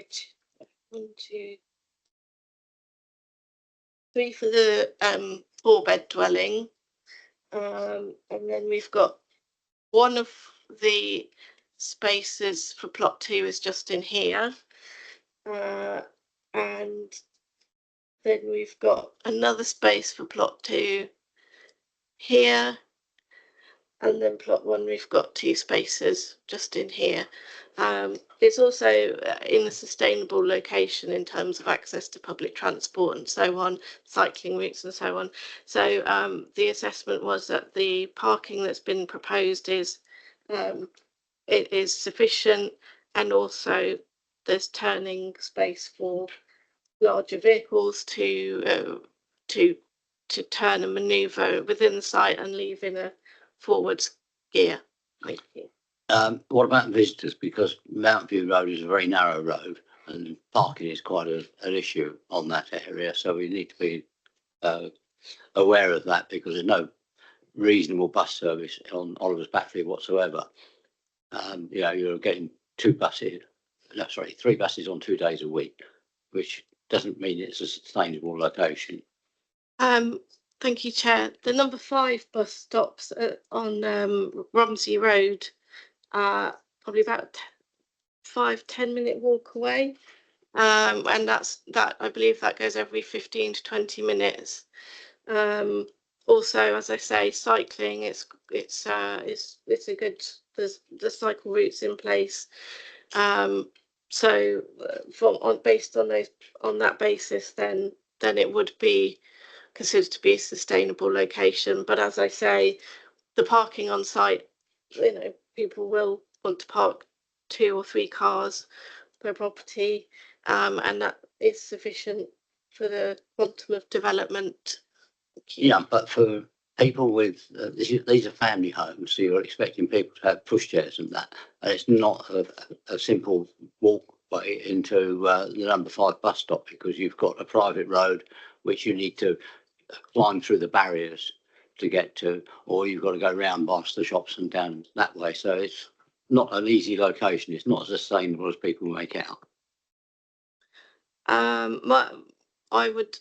I don't agree with that, but of course it's up to members to debate and determine whether it is sustainable or not. Thank you, Chair. Well, we know that Councillor Laming knows the area very well. So, okay. Can I just ask about biodiversity? So, condition 11 requires biodiversity enhancement plan. Presumably, this will include hedgehog access and all sorts of bird and bat boxes and so on.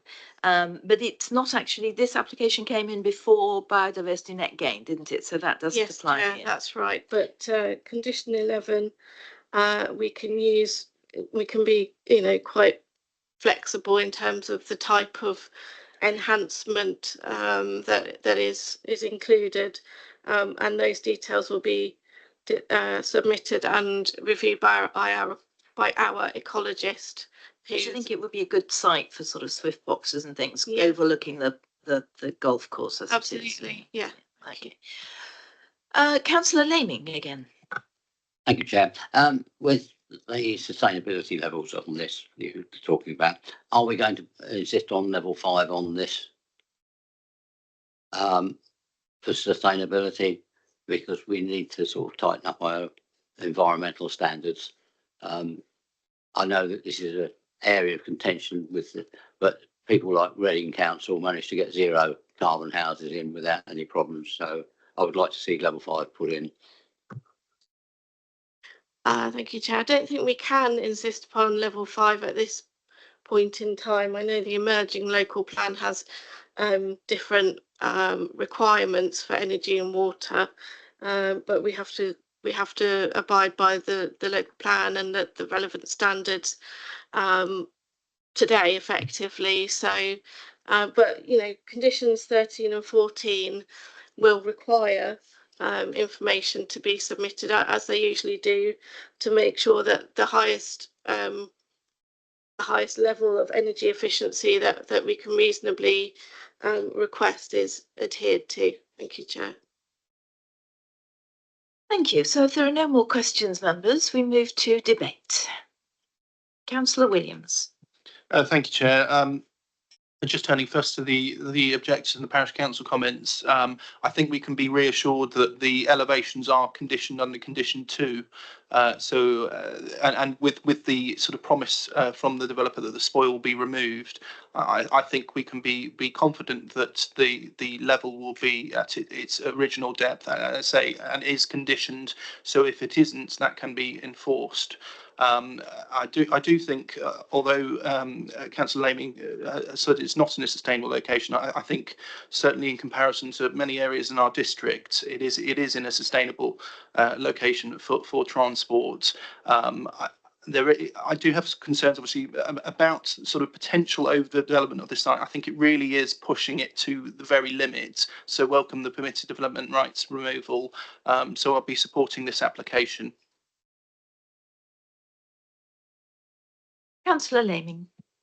I do have my concerns on this, and I think on balance it is overdevelopment of that area, cramming an awful lot into a very small space, bearing in mind the lay of the land and its slope that it's being built on. So I cannot go along with this one, I'm sorry. So if there's, Councillor Gordon-Smith. I feel as long as we know accurately what the previous ground levels were, and it can be taken back down to that, I see no good reason to object to this. So I'm happy to support it. Good. So if there's no more contributions to debate, this application is recommended for approval. Can I see those in favour, please? And those against? 1. So that application is approved. Thank you.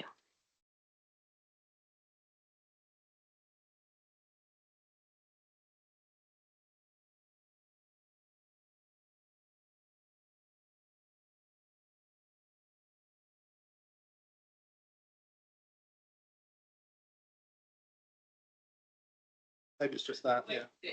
Sorry. We're just going to swap over the planning officer now for the next item.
Okay, members, if we could settle down again. So we're now on item number 9 on our agendas, which is Primrose Patch, 42 Grange Road in Alresford, and our presenting officer is Cameron Taylor. Over to you, Cameron. Thank you very much, Chair. So this presentation is regards to the creation of a new 3-bed self-built dwelling to the rear of Primrose Patch, which is number 42 Grange Road in Alresford. Here we have the location plan with a red outline going not just around the site itself, however, to the public highway, as the Thornton Close itself is an unadopted road. The blue outline also shows the extent of the retained residential curtilage of the existing property of number 42 Grange Road. Here we have the site plan, and I'll just highlight again the access with this bottom road being Grange Road, then leading to Thornton Close, with the access to the proposed site then coming off an additional sort of private driveway area, which serves parking to number 2 to number 5 Thornton Close, which can be seen on this site plan here. The site itself doesn't contain any TPO trees. However, within neighbouring property number 40, there are 5 TPO trees to the north, which are shown, with the nearest one being this tree here, just off the northern boundary. With regards to the boundary treatment along the east, the north, and the western boundary will remain the same, with a slight change coming through a sliding gate as opposed to a hinge gate for the access, with a new 1.8 metre closed board fence creating that new boundary between the proposed dwelling and number 42 Grange Road itself, just to the south where the mouse currently is.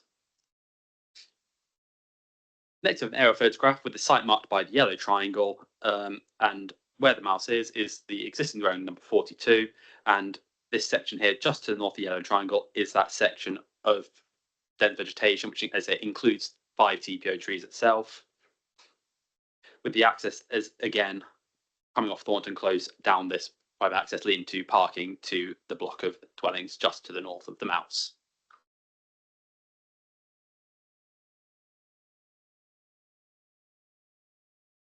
Here we have the west elevation, which is the front.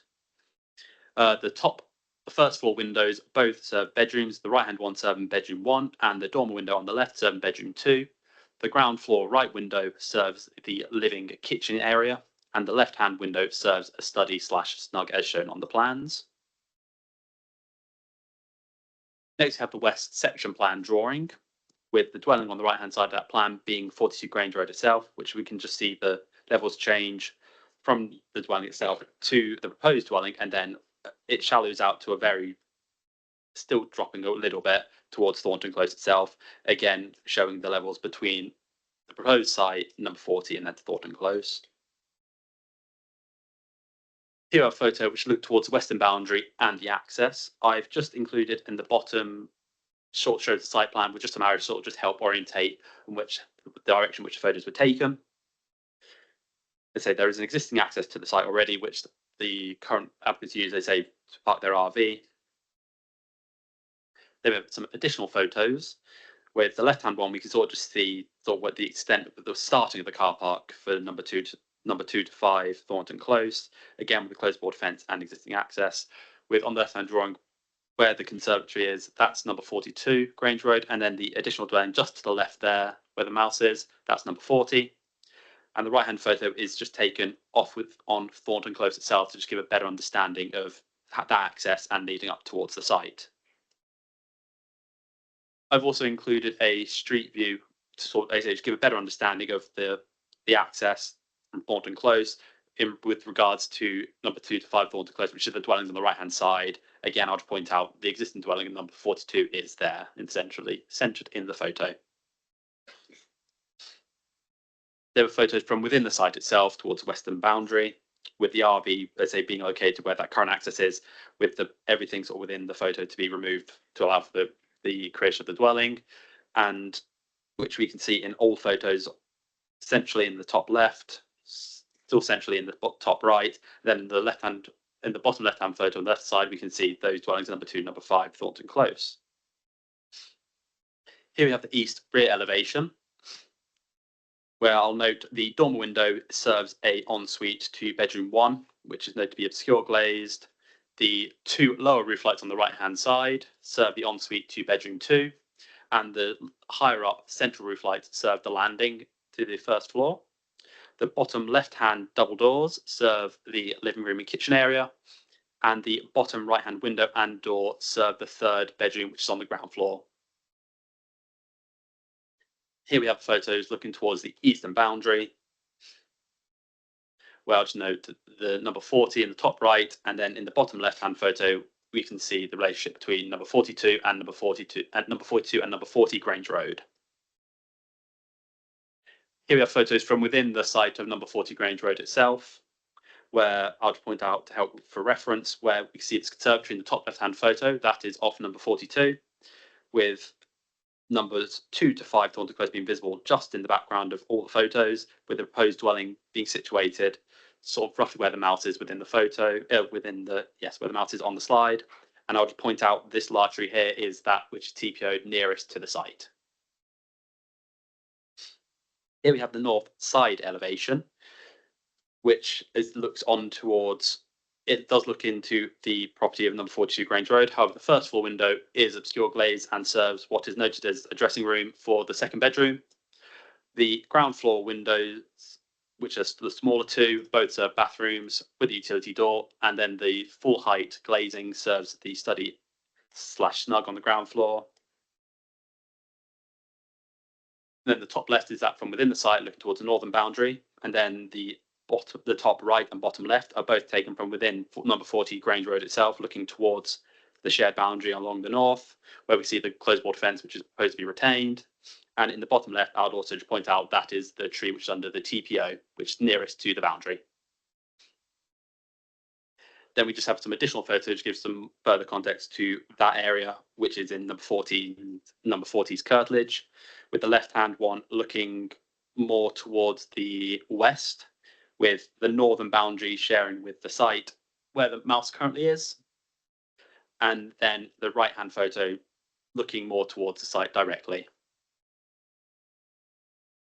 And then we just have some street views, which I've taken from along Thornton Close to sort of give a better context for how it would sit from the view from the public realm along Thornton Close itself, and also to give an understanding of how that has changed, how the area has changed over time with the vegetation growth and whatnot.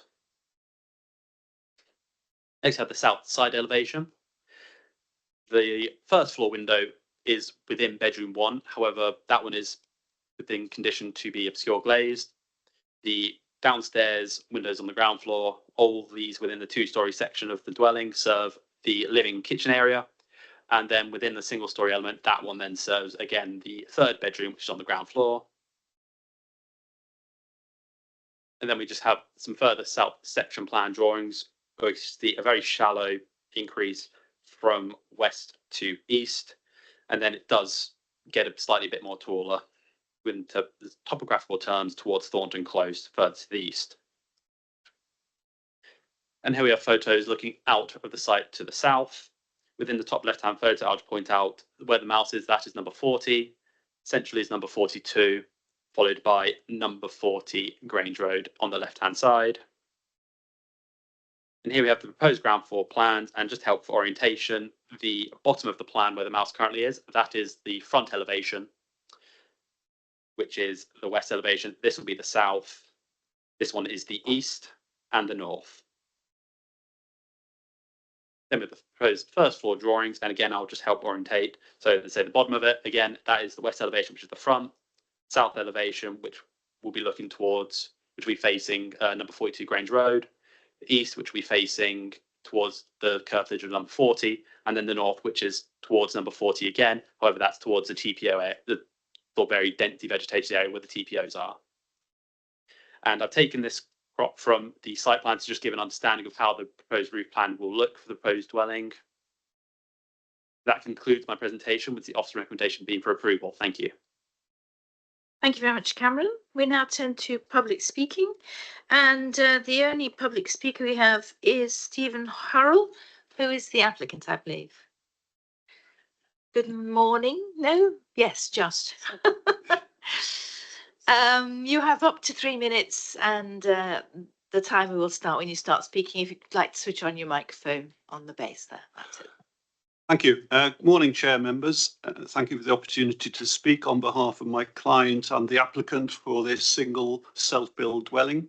I'm Stephen Hurrell, architect of Hurrell Architecture, having worked and lived in Alresford for about 30 years and fully aware of the local area. The applicant has lived in Alresford since the age of 3, worked in local schools since about 1988, and is currently at Sunhill School in Alresford. This is an opportunity for her to build her own home in the town she's worked and lived in most of her life. The site is part of the large garden to the applicant's parents' house, which is providing an opportunity to build her own home adjacent to her parents', also providing the ability to be nearby for any future care or assistance if required. This would also allow her to remain in the town and to build her own home. The site is well screened to Thornton Close to the north and east, is typical of other large properties in Grange Road that have previously provided infill homes on large plots. Thornton Close and Brill Close developments were also originally part of large gardens to properties in Grange Road. In our opinion, a large amount of the planning objections are being driven by issues with another application for 2 developer houses further into Thornton Close that was in fact approved at last month's committee. This house is not for a commercial developer, but is a self-build for her own use and occupation. Self-build sites are very difficult to obtain. Our client is very fortunate to have the site being offered by her parents. Our application is therefore quite different to other recent applications in its specific design, scale, layout, and the applicant's circumstances. A large number of objections are concerned about access, construction, traffic, and impact on the existing residents' parking. This is a single self-build home that will have its own parking. Construction traffic will be managed and will be of a domestic scale. Parking will not be affected in the close. A full construction plan would be prepared prior to commencement. The highway, as noted by the planners, is not an adopted road. The applicant has been from the very start of the design in close communication with Barratt Homes, the owners, and has an agreement for all the necessary access and future contribution to the close maintenance charges. It should also be noted there is an existing access to the gated parking area which will form the new access to the dwelling. The design is of traditional design using brick and tiles and dormer windows. Will have 2 bedrooms at first floor level and a ground floor bedroom which is designed for future lifetime homes. As this will be an applicant's own occupation, the house will be highly energy efficient, highly insulated, airtight and heated by an air source heat pump, PV panels and heat recovery system, all above the standards of any standard developer home. Your planning officer is in full support of this application, which meets all local plan policy, is infill within the settlement boundary on a highly sustainable site. We therefore trust you to support this application and accept the recommendation. Thank you. Thank you very much, and well done for sticking within your 3 minutes. Members, do you have any questions of clarification? Councillor Williams. It was just to confirm, you did mention it, but the management fees for Thornton Close, that this site, this new dwelling will be contributing towards the sort of the maintenance of the road and upkeep of these. Yes, she has an agreement in place with Barratt, who manage the Thornton Close. Thank you. Brilliant. Thank you very much indeed for your time. Thank you. So, members, Cameron, do you want to add anything? I did just want to mention within the update sheet there is the addition of a new condition, which for just the site levels. I just thought, yeah, apparently I just forgot to mention that up front. Thank you. Yes, and we also have condition 17, which removes permitted development rights, and condition 18, which requires, as the agent said, a construction management plan, because we're aware that there's going to be quite a lot of construction going on in this area in the next few months. Right. Members, any questions on the report? No questions. So debate. Councillor Gordon-Smith. Yes, I think we've seen quite a lot of subdivisions in the big gardens at the back of Grange Road, and this one doesn't seem particularly over the top. It's a self-build. I'm quite happy to support it. Thank you, Councillor Williams. Thank you, Chair. No, just to reiterate the comments from Councillor Gordon-Smith, say you can be a bit sceptical sort of when self-builds come forward, but the applicant has put forward a really articulated sort of proposal here, and it certainly sounds like somebody who's grown up in Alresford is going to be able to live there. So I'll be supporting the application. Thank you. Councillor Laming. Thank you, Chair. I'll go along with those statements. I think it is a well-designed use of the available land, given the fact that it's self-build, which I'd like to encourage at good environmental standards. And I just wish this had been brought at the last planning committee, so we could have done both in the same row at the same time, which would have saved an awful lot of time. Ideal world, Councillor Laming. Thank you. Councillor Langford-Smith. Thank you, Chair. Initially, when I looked at this, I was concerned about the lack of amenity space, but I completely accept that that is down to personal preference. It looks like a good use of the space to me, so I'll be supporting the officer's recommendation. Lovely. So we move to the decision then. This application is recommended for approval. Can I see those in favour, please? That's all members. Unanimous, But yeah. that is approved. Thank you very much. And before lunch, we will squeeze in item number 10. We'll just need a couple of minutes to swap over the officers presenting. Thank you.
Right, members, if we could move on to the next item on our agendas, item number 10, which is land at Mill Lane, Swanmore, and our presenting officer is Lisa Booth. So over to you, Lisa.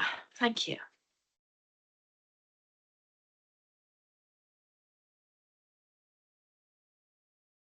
And is that on? Yeah. Sorry, get myself together in a minute. So this is the site. It's gone up again. No, it's gone off the.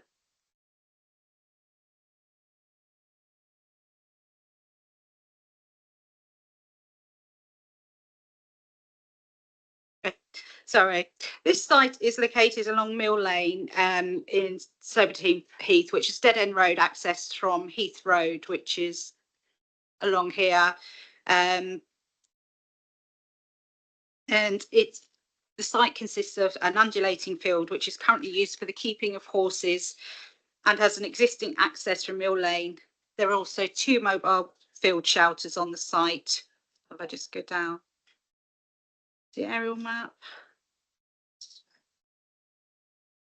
The proposal is for a stable building, a small area of hard standing next to the stables, and formalisation of the equestrian use of the site.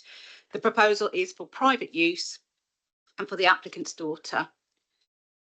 A previous proposal for a larger stable building, more hard standing and a menage, was refused by the planning committee in March 2024. I'll just go down to the previous one, which is this one here. So you can see it's a larger stable building, the menage, and then more hard standing, which goes all along there.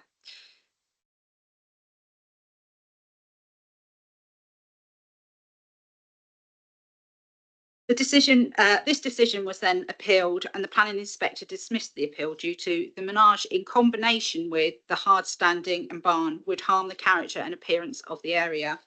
However, he considered the barn to be acceptable, stating the location of the barn and its simple and agricultural design would be reflective of development along Mill Lane. The hedging along the lane, the trees on the Meehan Valley Trail bank, and the proposed inset of the barn into the ground This also ensures the barn will be reasonably screened and not overly dominant in views from the road or Meon Valley Trail.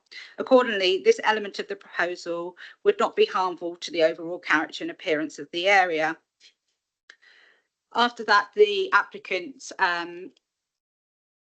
submitted this application, well, they amended the original application, which still showed the menage. So they removed the menage and the reduced the hard standing down. And this is the application that we have before us. The barn itself is measures 12 metres by 17 metres, and this has been reduced from the refused and appealed application. And it would be built using timber cladding and corrugated style roof.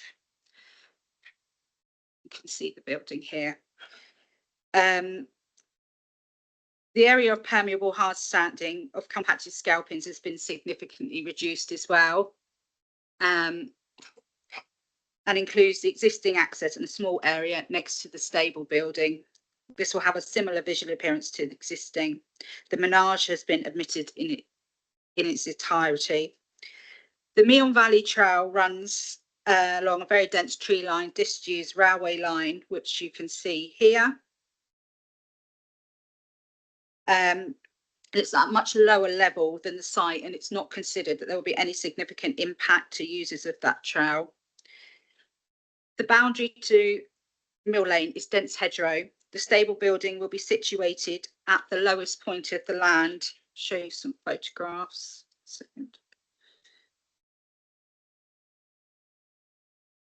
See how it rises up.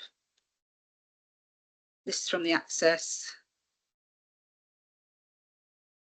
Build shelters. That's Bear Farm at the top there.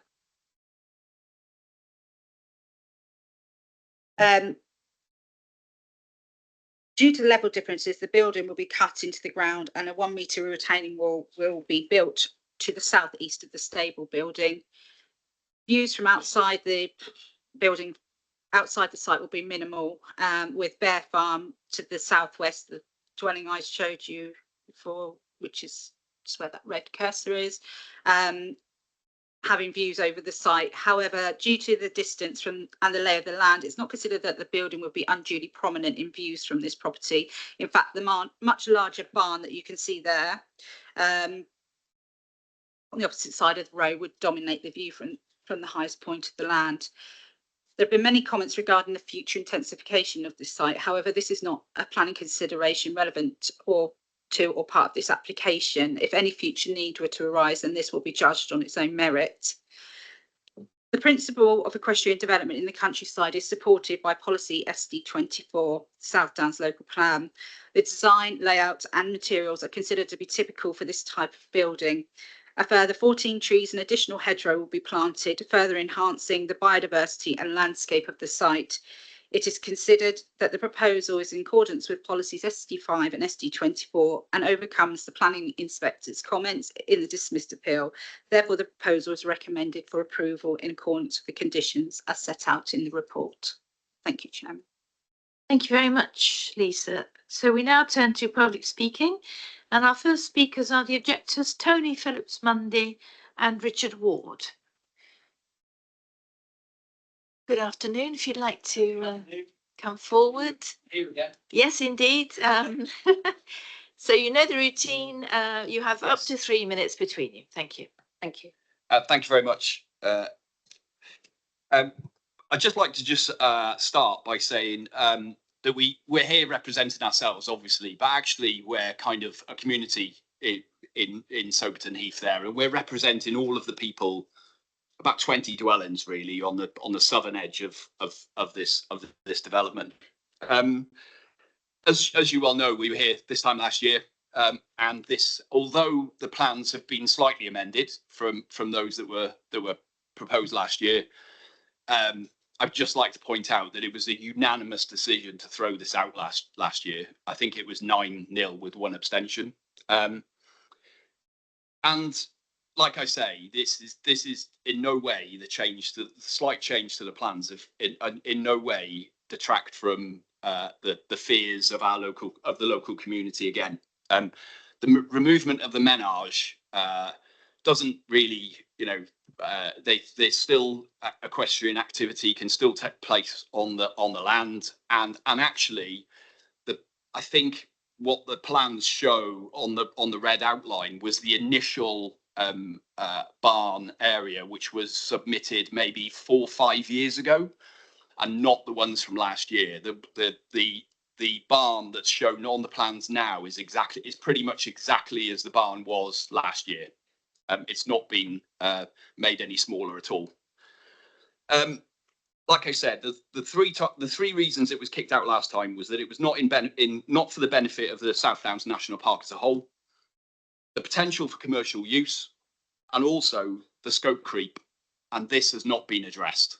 There is still going to be scope creep. The point of this is to get this land changed from agricultural use to an equestrian property, and then they'll take everything else from there after that. I'll now hand over to Tony. Hi, so I live in the Grade 2 listed farmhouse, which is directly adjacent to the land. I see the site from my front side windows. I see it from my garden and my patio. So I see it on an everyday basis.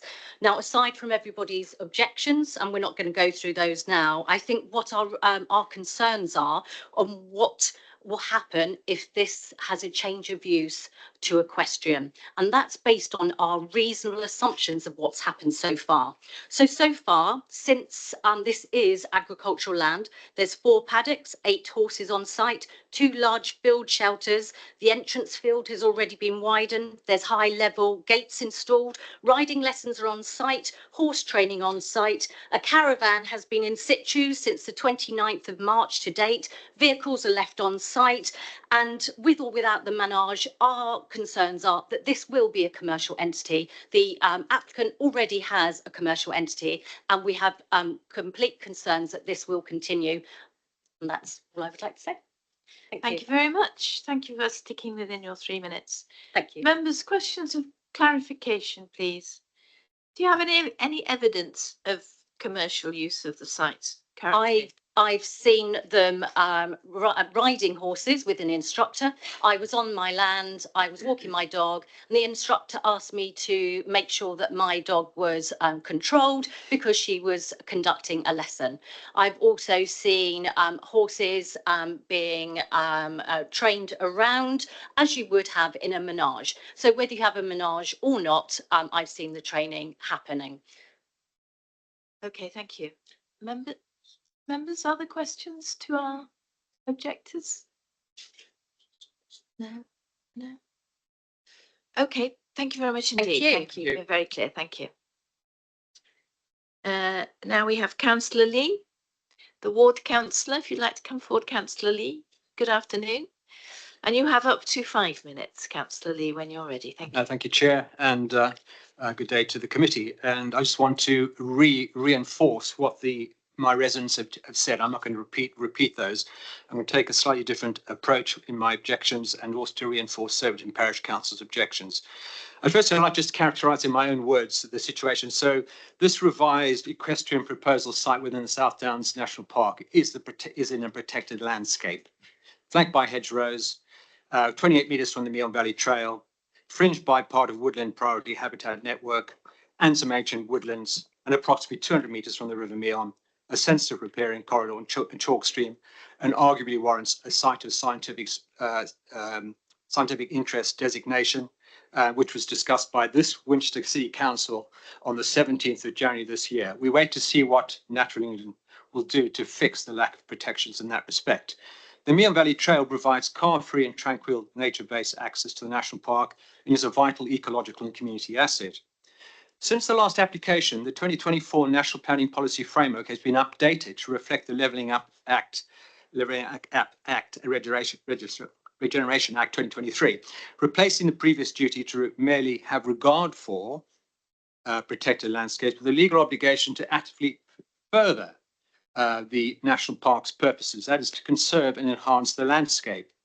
The inspector's decision on the 18th of December outlined some of these impacts and concerns, as you know, as outlined in paragraphs 4, 11 and 15, citing harm to the character and appearance of the area. However, these revised proposals, I suggest, fail to address fully the environmental landscape and residents' concerns. It would appear maybe that the inspector's decisions was not weighted appropriately in terms of actively furthering the purposes of the national park. I hope the committee will carefully consider that. Irrespective of that, Soberton Parish Council have not changed their original objection. The proposal would result in permanent equestrian use and buildings within a countryside location outside the settlement policy boundary in the South Downs National Park. Its scale, massing, paraphernalia, and intensified use would harm the rural character, landscape, and tranquility, contravening policies SD 4, 5, 7, 24, 25 of the South Downs National Local Plan, and the National Planning Policy Framework paragraphs 180 and 182. Crucially, it is also my contention that the proposal also fails under policy SD2, which requires a need to demonstrate enhancement of ecosystem services such as water quality, soil health, climate regulation, biodiversity, and tranquility. The ecosystem services statement with this application, I believe, is incomplete in terms of the mitigation across the whole full spectrum of ecosystem services. Just some quick examples: converting pasture to buildings and hard standing, degrading soil carbon capture. Risk in terms of polluting runoff into the floodplain. It needs stronger mitigation. Offers no clear grazing management, undermining, I think, biodiversity restoration. The biodiversity net gain calculations are welcome, but need to be more robust and linked, I suggest, and I think it is a material consideration, the local nature recovery strategy, which is in current consultation and soon to be mandated under the Environment Act. I also do not see any evidence of natural capital assessment or ecometrics in calculating a baseline for the existing ecosystem services from the site, the gains and losses. So in conclusion, I recognise the efforts the applicant has made to mitigate the original objections, as suggested by the inspector, but I do not see that the inspector or the applicant has fully reflected the strong weight and material considerations that should be given to nature and landscape under the NPPF 24 need to further and not just have regard to the issues about landscape. So does this application contribute to conserving, enhancing the landscape and scenic beauty in the national park under National Planning Policy Framework para 189 and the remainder of section 15? I suggest not. Therefore, Soberton Parish Council's objections, my objections, and those of the community remain extant, I believe. I hope you will consider my thoughts and concerns. Thank you. Thank you very much, Councillor Lee. Members, do we have any questions of clarification for the councillor who has just walked away? And in fact, we don't have any questions of clarification. So thank you, Councillor Lee. Sorry about that. Thank you very much. Thank you. Right. Back to you, Lisa. That's the end of the public contributions. Do you have anything to add before we go to questions? No. I just run through the plan, the history on the plans, if you want to, quickly, because it did say about I think the first objector said about they hadn't been reduced, but it has been reduced. I think that's clear from so this plan here, this was withdrawn. This was further up into the field, which we said was too prominent. Then it was brought back down here. The menage, this is outlined in red here, was the menage, and this is a pipeline underneath, so this isn't hard standing. So I think that probably is confusing, but and then this has been reduced by so it's 12 meters by 17, and it was previously 12 meters by 21. Okay, so somewhat reduced. All right. Can I just ask our officers if you could just confirm to us the planning weight that we should give to the comments of the inspector at the appeal, please? I mean, we would look at it as the, what they've said. I mean, I think it holds quite a bit of weight. That's why we've recommended to, that's all taken out. And he said the menage in combination with the hard standing and barn would harm the character. Then there was another part in there that sort of, sort of Daniel? said might be acceptable elsewhere, but in that particular, because Yes. it's all together. Yes, it's the weight that we need to put on that I'm trying to. Yeah, no, I down. think Chair, through you, so Councillor Lee mentioned about the inspector being, and his attention being drawn to the enhanced duty under the National Parks and Countryside Access Act 1949. And the inspector does address that in his particular decision. The date of this decision is quite crucial. It's the 18th of December of 2024. The guidance came in relation to this on the 16th of December 2024. So national guidance came in 2 days before, if you like, the inspector actually determined the previous appeal. That being said, however, he does address that in his decision. He goes on to say, however, the location of the appeal site within the South Downs National Park means Section 11A of the 1949 Act places a duty upon me. Now, this is the key part, to have regard to the purposes of the National Park designation. Now, that probably, at that particular point in time, isn't actually correct. It doesn't say have regard. The National Park and Access to the Countryside Act 1949, as you've heard me say before, places a duty upon you in relation to national parks, that being the South Downs. And in terms of the law, it goes on to say, in exercising and performing any functions in relation to, or so as to affect land in any national park in England, you've got to further the purposes specified in Section 5.1. Now, that's the key difference here. The inspector says have regard. You've heard Councillor Lee say, well, actually, no, you've got to further the purposes specified in Section 5.1. What does Section 5.1 say? Well, Section 5.1 talks about national parks. Therefore, you've got to further the purposes of conserving and enhancing the natural beauty, wildlife, cultural heritage, and of promoting opportunities for the understanding and enjoyment of the special qualities of the South Downs National Park. So that's the test. Where does it leave us? Well, ultimately, the South Downs National Park local plan deals with development and equestrian uses.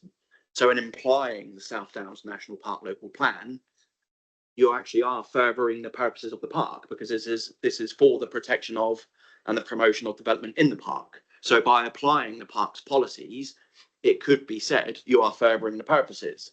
Now, what the plan does say is that actually equestrian uses can come forwards. So the purpose of the park actually allows equestrian uses to come forwards, as long as it meets the tests within that particular policy. Now, that's where the planning officer makes their assessment. And SD 24 outlines the process as to how a change of use for equestrian use can actually take place. For that clarification, Daniel. Right. Questions on the report? Councillor Small. Yes, thank you, Chair. I was just going to question something that the objectors brought up, and that was the commercialisation of this equestrian centre. Is there something we should be bearing in mind? Are we able to condition not to use it? We have a condition already, condition 3. Yeah, because I think in the last application, and I can't remember if I'm remembering it correctly, it is for the purposes of just the owner's horses. And we did question at the time how many horses the person had and how it was. So is this something we should be concerned about, that there's room for 8 horses? But condition 3 says the use of the equestrian barn hereby permitted shall be restricted to the keeping of horses for private recreational use by the owner of the land only, and shall not at any time be used for any other form of equestrian activity, such as for any commercial riding, breeding or training purposes. So I think that's pretty clear. And we can't say no lessons, because as I understand it, they were the ones receiving the lessons rather than giving the lessons. I don't know if we can strengthen that condition in any way. Perhaps the officer could consider that. Okay, sorry, Councillor Langford-Smith. Thank you, Chair. It's a question for Mr. Lucas, really. So the regulations are that we've a duty to further the purpose, enhance and conserve. So it's the understanding and the enjoyment. Is that for members of the general public, or is that for one individual in this? So in this circumstance, it's for one individual. Should we be looking broader, that it should be for more people rather than just for the benefit of one individual? So the guidance does make it quite clear. It's quite a detailed piece of guidance, as I've mentioned. And it came 2 days after the inspector considered the appeal, but it's for the totality of the park as a whole. So the duty is to have regard to the purposes of the park. So it's not in relation to a particular individual. So when an application comes forward in relation to the South Downs National Park, the law simply says you turn your mind to that particular duty. And in going further, you have to bear in mind what that duty is. And as I've said, section 5 details 2 points about that particular duty. And if you need me to re-emphasize, I can do, but ultimately you have to further the purposes of the park. That's what the law says. But the point being made, the South Downs local plan allows equestrian use as long as it meets certain criteria. So the simple argument will be, if the local plan is for the purposes of the South Downs as a whole, the national park, and that plan allows equestrian users to come forwards, as long as the criteria of the policy are met, then the plan is actually envisaging that that's furthering, is it not, the purposes of the park, because it's in the plan.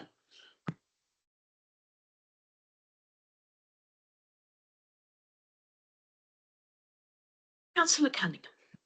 Thank you, Chair. On page 206, states under condition 7, no other caravans or containers and no more than one horse box, one manure or trailer, one small caravan for welfare purposes and parking for 3 cars, where the motorised or not shall be kept or stored on the land. Then if you go back to page 192, our landscaping officer states sees no objection subject to the following matters being addressed by conditions: ban on long-term parking of caravans, trailers and vehicles. Can I ask for guidance as to what is long-term? How do you define long-term? Is it a week, a month, 6 months, a year? Well, I don't think you can. You must be able to, otherwise it's unenforceable. Not long, you could have put long term in the condition, but it's stating, so the condition says no other caravans or containers and no more than one horse. So it's stating what is there, and then no more than one trailer, no more. So anything other than over and above that would either require planning permission or would need removing from the site. Ban on long-term parking caravans, trailers and vehicles is quite clear to me. It needs to be defined. It needs to be defined in the terms and conditions of what we're discussing here. I think it's defined in condition 7. Yes. No, it's not. The time is not defined. But it's just saying no other. Yeah. Chair, the condition is relevant from now moving on forward.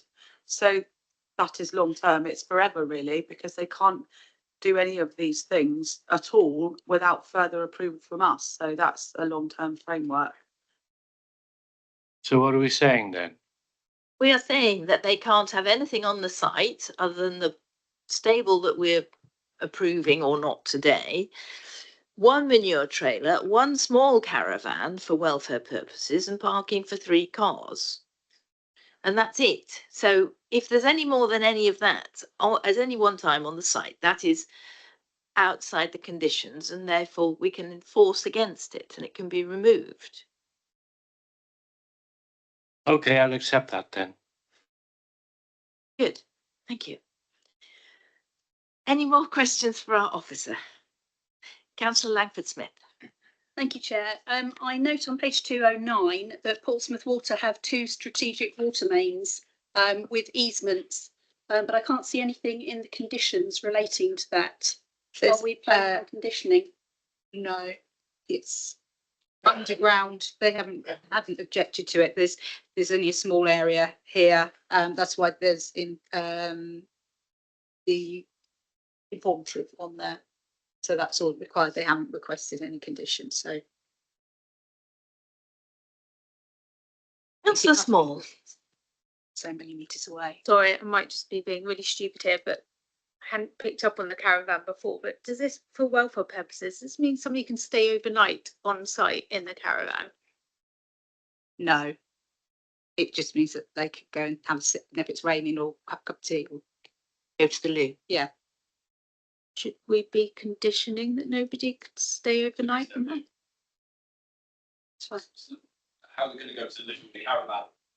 A porta potty. Thank you. Well, they could go inside the stables, couldn't they? But yeah, right. I don't think in itself it requires permission anyway.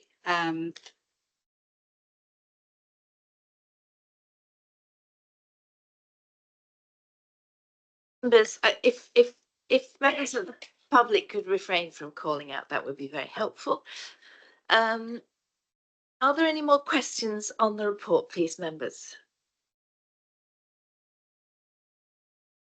No. So, debate. Councillor Williams. Thank you, Chair. I note the Councillor Lee's objections. However, I do feel as though this fits within the development under policy ST24 for equestrian use. I think I was the only one that voted for this last time, but reading through the planning inspectorate's report, the smaller scale of the stable buildings, I feel as though is acceptable under policy ST24. I think it's appropriately located at the lowest point. I know the Meon Valley Trail very well, and it's very well screened with vegetation. So I will be supporting this application. Thank you. Councillor Aaron. Thank you, Chair.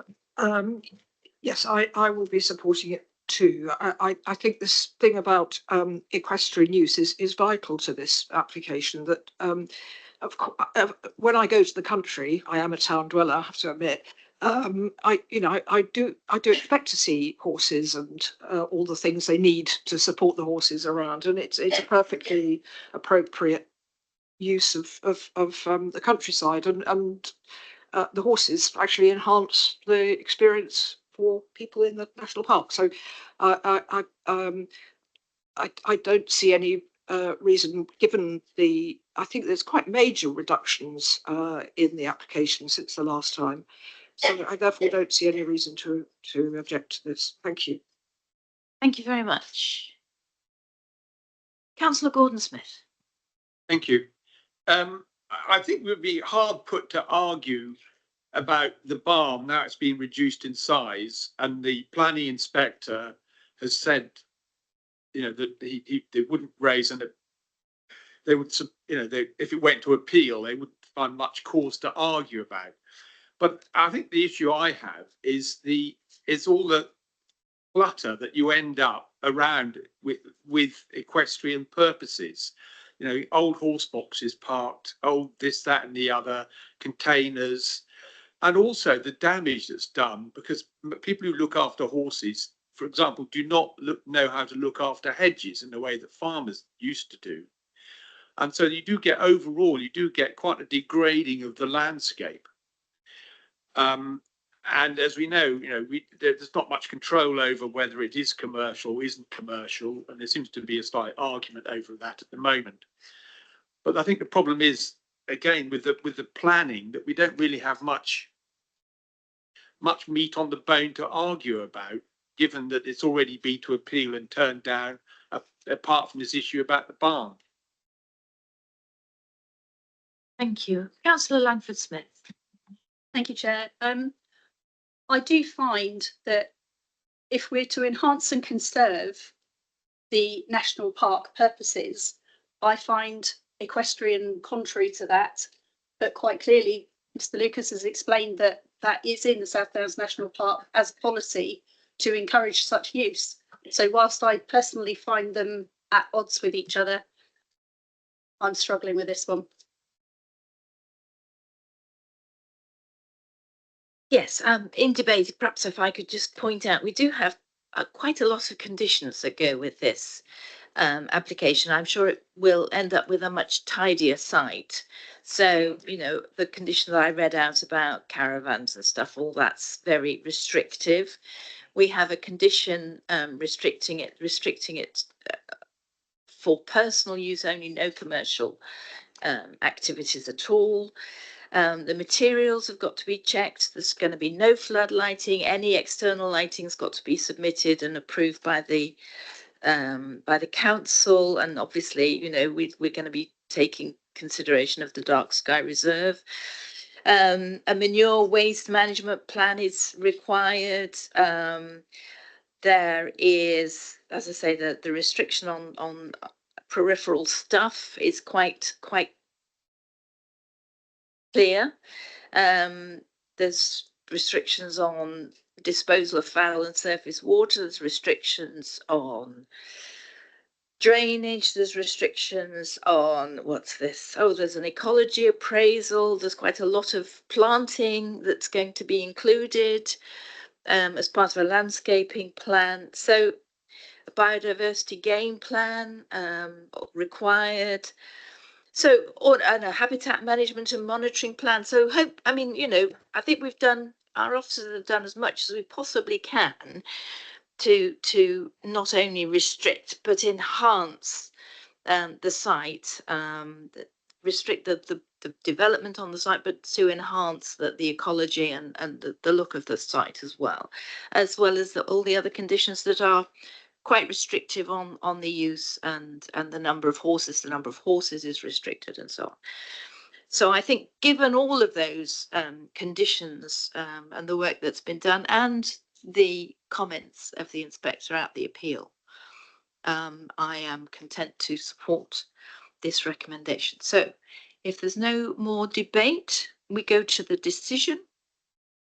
So this application is recommended for approval. Can I see those in favour of approval, please? 5, Chair. Those against?